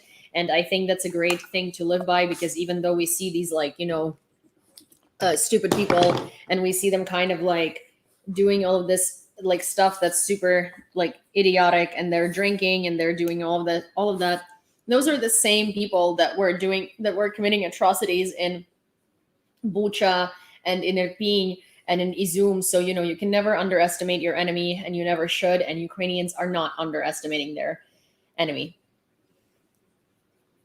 Sinush, put your bed down. Hello, thank you. I had to Epsom salt Sini's paws yesterday, because she has been eating a lot of stuff from the ground. And so every time I heal an allergy, a new allergy comes through. And now I've been healing her paws from allergies, and she keeps eating them and licking them. And so they are not, it's not doing what it's supposed to do. But yesterday I decided to Epsom salt her paws, so they basically heal faster. And it helped a lot. I'm looking at her paws and they're not red anymore. It looks like they're healing very well and stuff like that. But oh my gosh, Epsom salting her, she hates water. She hates water. It was like the most difficult thing I've ever had to do with her. She was so not having it. I had to like give her peanut butter in front of her and just literally stick it in front of her and then hold her paws in the tub. It was like the most ridiculous thing ever, but it worked. Okay. President Volodymyr Zelensky topped the list of the most influential Jews in the world according to the Jerusalem Post. Israeli Prime Minister Yair Lapid and French Prime Minister Elizabeth Borne came in second. So, Sinunya, no. So here he is on the cover of Jerusalem Times, a Jerusalem Post. And he is the most influential Jew according to them. Residents of the village of Andire in Dagestan blocked the Kisavyurt-Makhachkala Federal Highway, protesting against the mobilization. The police opened fire in the air. It is reported that 110 people were called up from the village as part of the mobilization. People went to the rally to protect their sons, brothers, and husbands.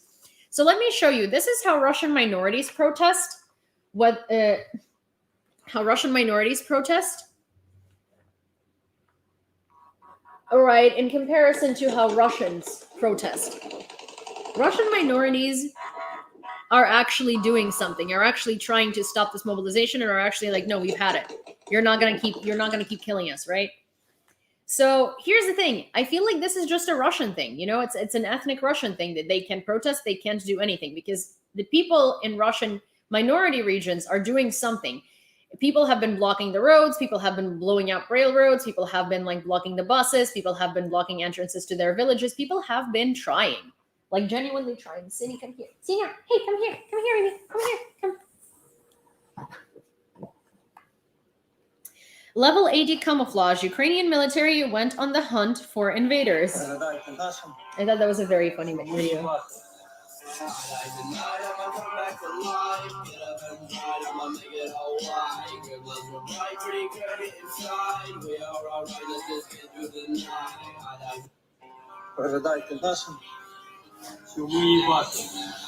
Dan, I blocked you on TikTok? I haven't blocked anyone on TikTok.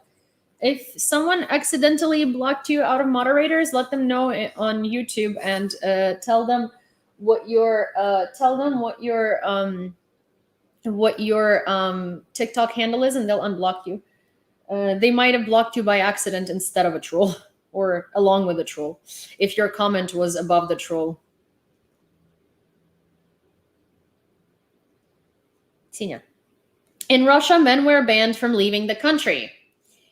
Information about the closure of borders has become official. The military commissar of the Rostov region said that a certificate was now needed to leave Russia. One can get it from the district office. 2,500 Ukrainians are still in Russian captivity, including civilians, according to Vereshchuk. Several exchanges in a row do not release civilians. Also, according to the minister, there are many women among the captured civilians. So there are 2,500 Ukrainian civilians that are in Russian captivity, and they're being tortured and they're being treated the same way pretty much as the Ukrainian soldiers are treated. So you can only imagine how horrible it is.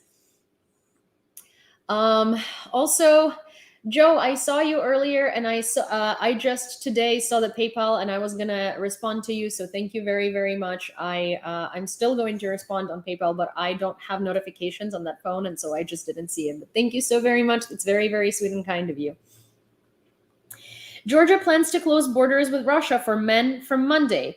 Nona Mamulashvili, a member of the Georgian parliament, stated this on the air of the Svoboda TV channel. Unfortunately, the citizens of the Russian Federation lack the courage, as you said, to protest and change their regime. They better run, she added, commenting on the huge queues at the Russian-Georgian border. And also, a lot of Russians who have been turned away from the Georgian border because they've had Z's and forgot to take them off and stuff like that, were tweeting on Twitter like, oh, did you forget 2008 Georgia when we came in tanks? Like basically threatening Georgians. And it's like, you're not making your case any better. You're not making your case any better. You're just making Georgians want to never let you in again.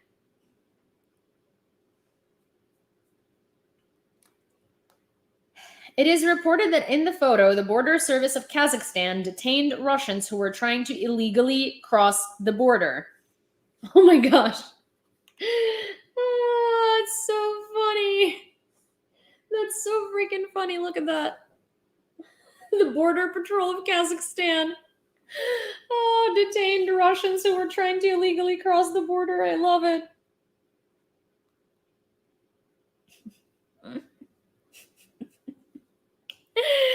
Oh man, that is hilarious. I honestly, I find that so funny. I also absolutely love how these Kazakh guys are standing there and these guys are on the ground. Oh, hi, Truthful. Okay, cool. Oh yeah, Truthful is Dan's username. I'm glad that you got unblocked. Thank you so much, and good to see you.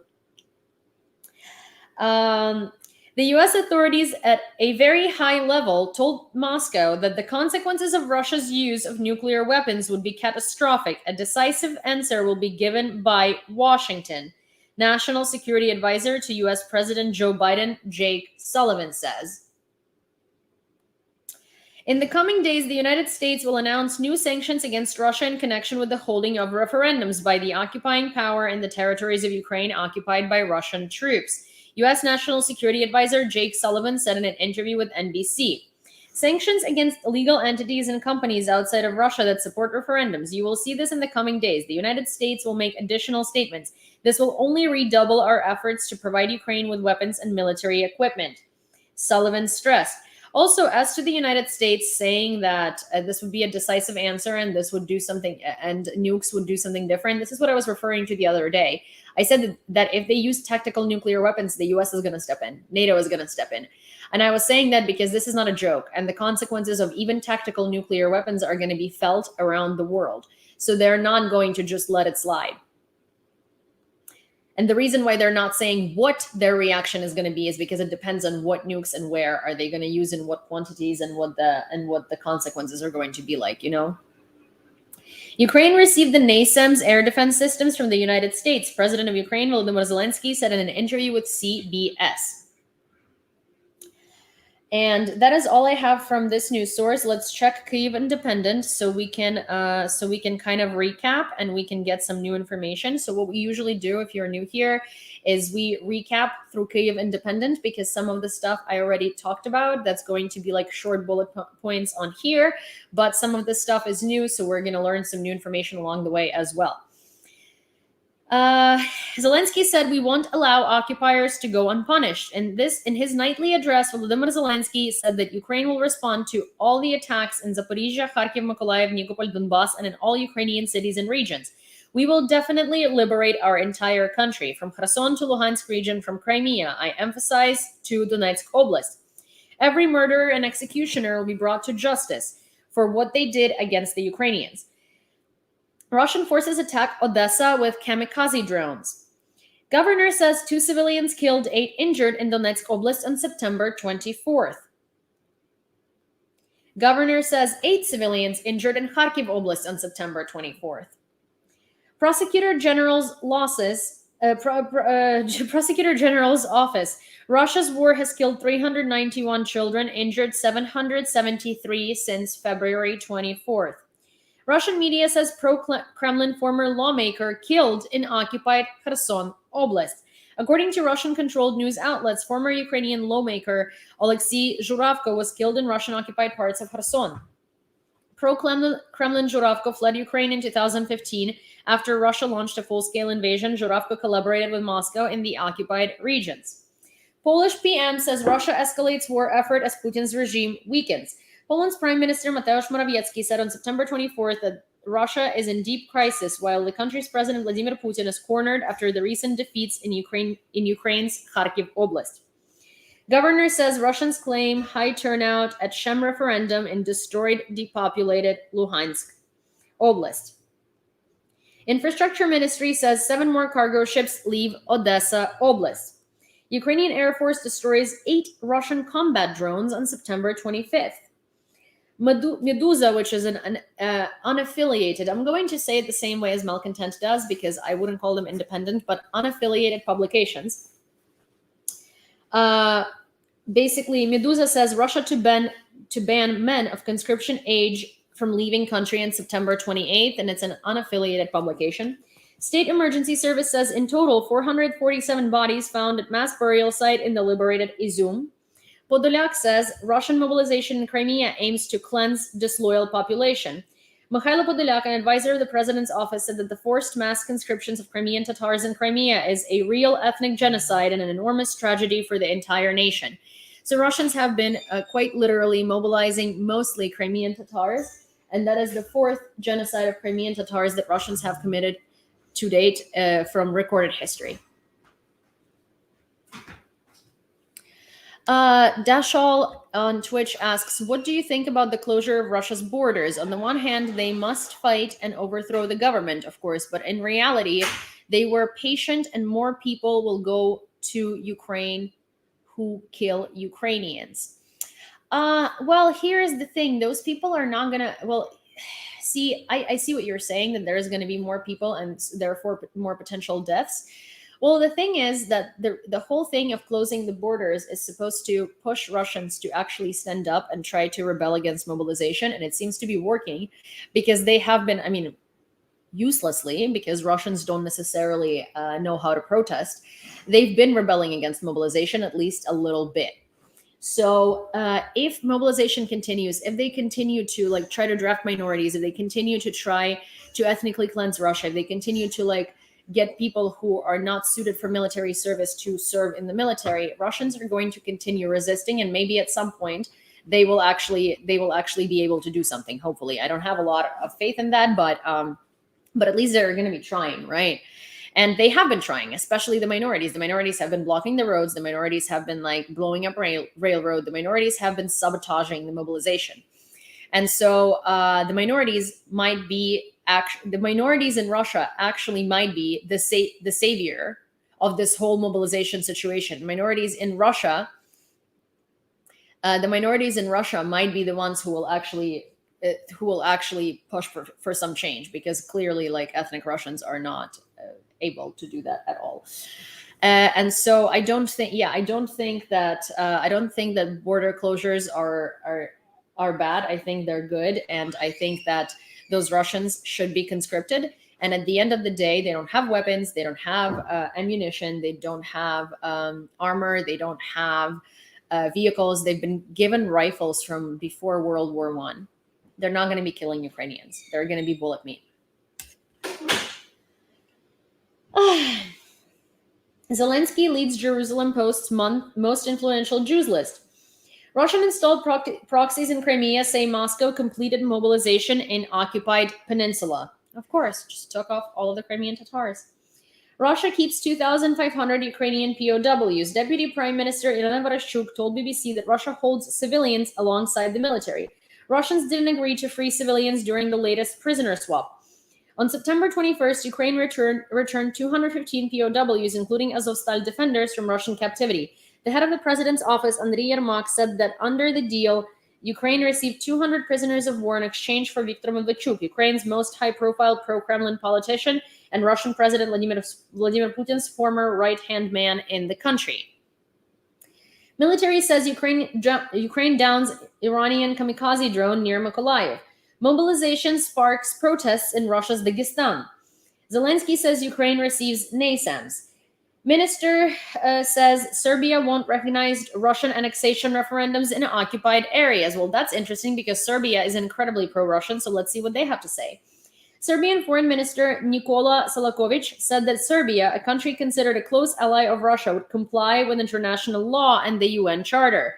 The annexation referendums completely contradict our state and national interests, our policy of dealing with territorial integrity, sovereignty, and the principle of inviolability of borders. The sham annexation referendums are being held in Donetsk, Luhansk, Kherson, and Zaporizhia Oblast. So here's the thing, Serbia and Kosovo. Kosovo is its own republic. Oh, hi, Angela. Thank you so much. Kosovo is its own republic, and Kosovo wants to be its own country, and Kosovo wants to be in Europe, and Kosovo does not want to have anything to do with Serbia. Thank you, Karina. And so I think that one of the reasons why they're saying it is because they understand how hypocritical it would be if they were to recognize the referendums, because then that would mean that they should recognize Kosovo, and they're not planning on recognizing Kosovo. So it's definitely self-serving. Yeah, definitely a self-serving prophecy, you know? Protesters opposing mobilization clash with police in Russia's Dagestan. A number of videos posted on social media show protesters shouting "Down with the war" in Makhachkala, the capital of Dagestan. The footage also shows demonstrations trying to prevent the police from arresting other protesters. Media: 3 more military enlistment offices set on fire in Russia amid mobilization. In the city of Kirovsk, Leningrad Oblast, a military enlistment office was set on fire with a fuel canister attached to a window. In Kaliningrad Oblast and the Republic of Mordovia, the other enlistment offices were set on fire with Molotov cocktails too. So, as I said, the only people actually trying to do something against Russian mobilization are Russian minorities. They still didn't protest against the war, but at least they have a chance of doing something to end the mobilization. Juba. Okay. This is all I have for you for today. Izuba, my dog is being very difficult to manage because she is trying with all her abilities to just eat her own skin, eat her own paws, eat her own things, because she likes to, thank you so much. Thank you, Mad Max. Because she is trying to make herself so uncomfortable, and she's trying to get her paws to not heal, and she's trying to get her allergies to not heal, because this little thing absolutely does not let me bring her back to normal. And then she goes outside and she eats hot Cheetos, and she doesn't only pick them up, she just swallows them right away, so I can't even take them out of her mouth.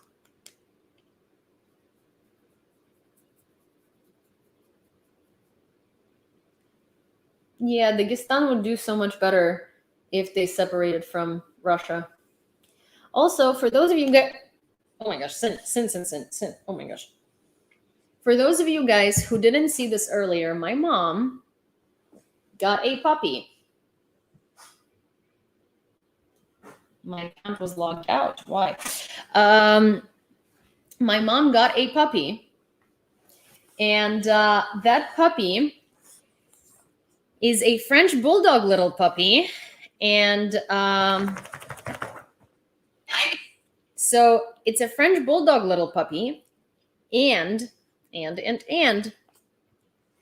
my mom is looking for a name for it, and I'm gonna show you the French bulldog little puppy, and you guys, if you have ideas, DM me with ideas for a name, because okay, so I'm gonna show it here first.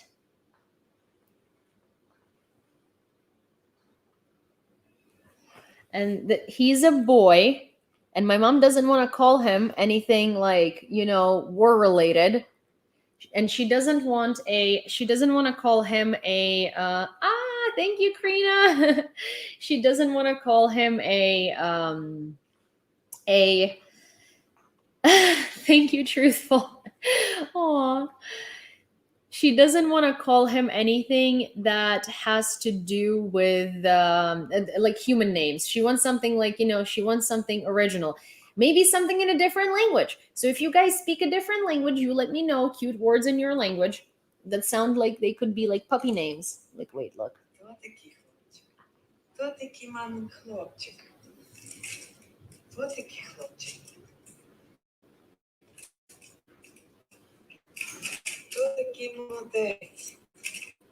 Boy. It's a boy.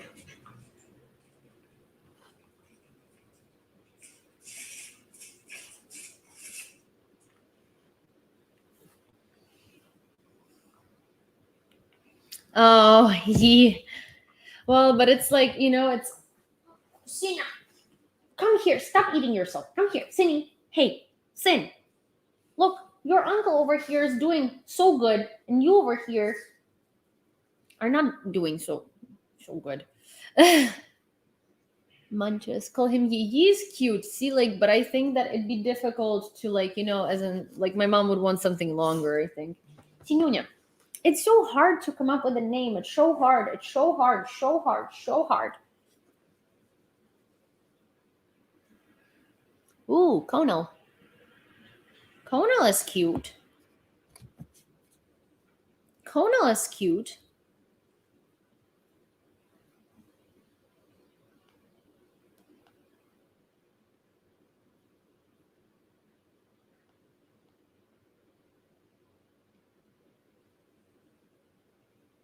Match the colors, pebbles. But so here's the thing, because my mom speaks Ukrainian, right? So if it's an English word, it's if it's an English word, it needs to be easy for her, Pronounced Kano.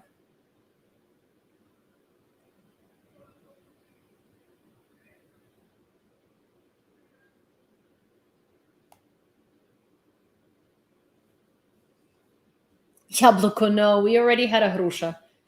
We already had a Hrusha. We had a dog named Hrusha. Entelepy. Oh.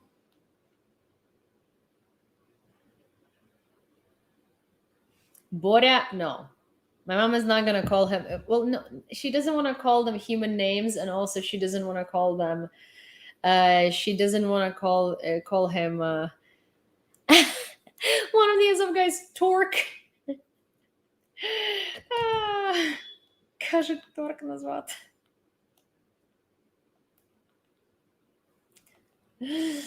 Oh, that's funny. Oreo would be easy, yeah. Biscuit.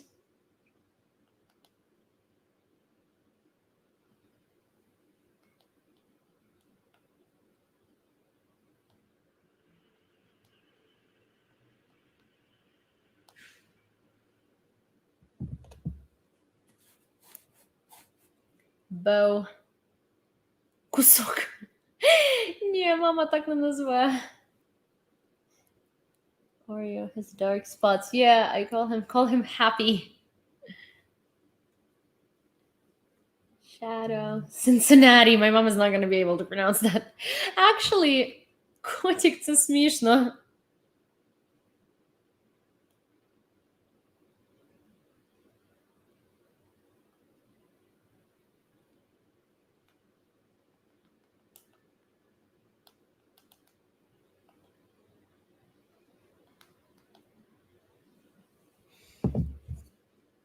Is Irish for boy? No. My mom is not gonna long.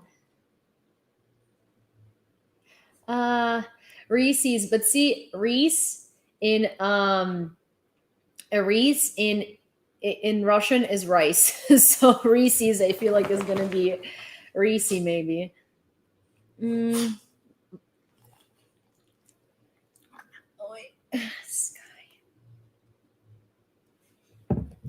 Sina, come here.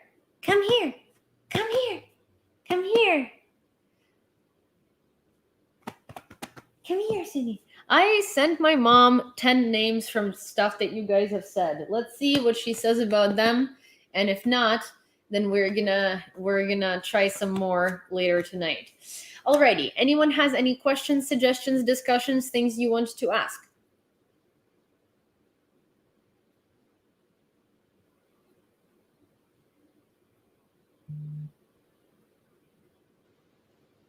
Hi, I'm good. How are you?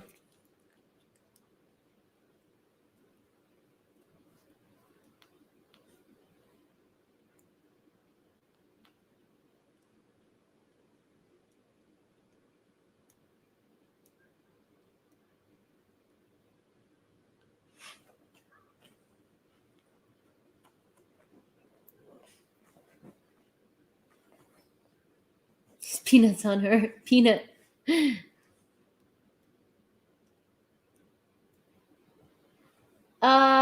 Well, yeah, my original TikTok is there. It's just that it's not. My original TikTok is on. It's not blocked. It's just that my live is suspended, at least for now. Osmosis, no.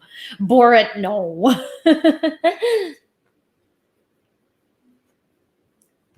Parsik means peach, yeah.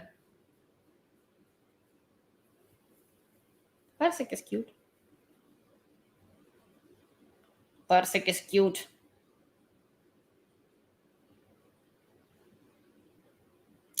Dune is cute. Dune is very cute. Dune is very cute. Right? Right? Cindy.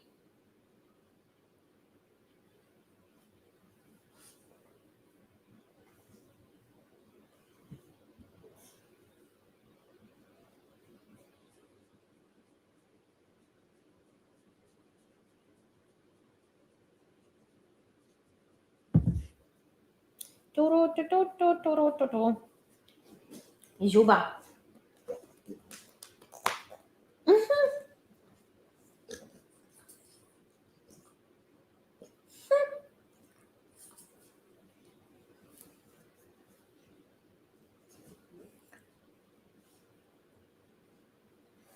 Cindy is like going nuts over here. Cindy, your grandma has her own child now.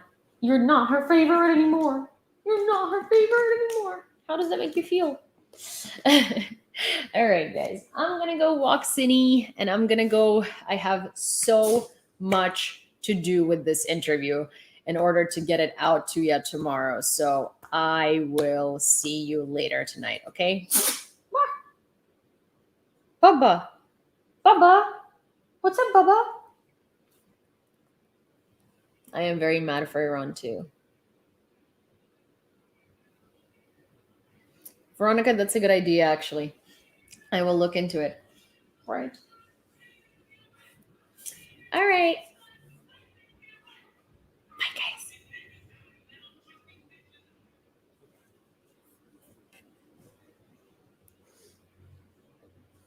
Bye, guys.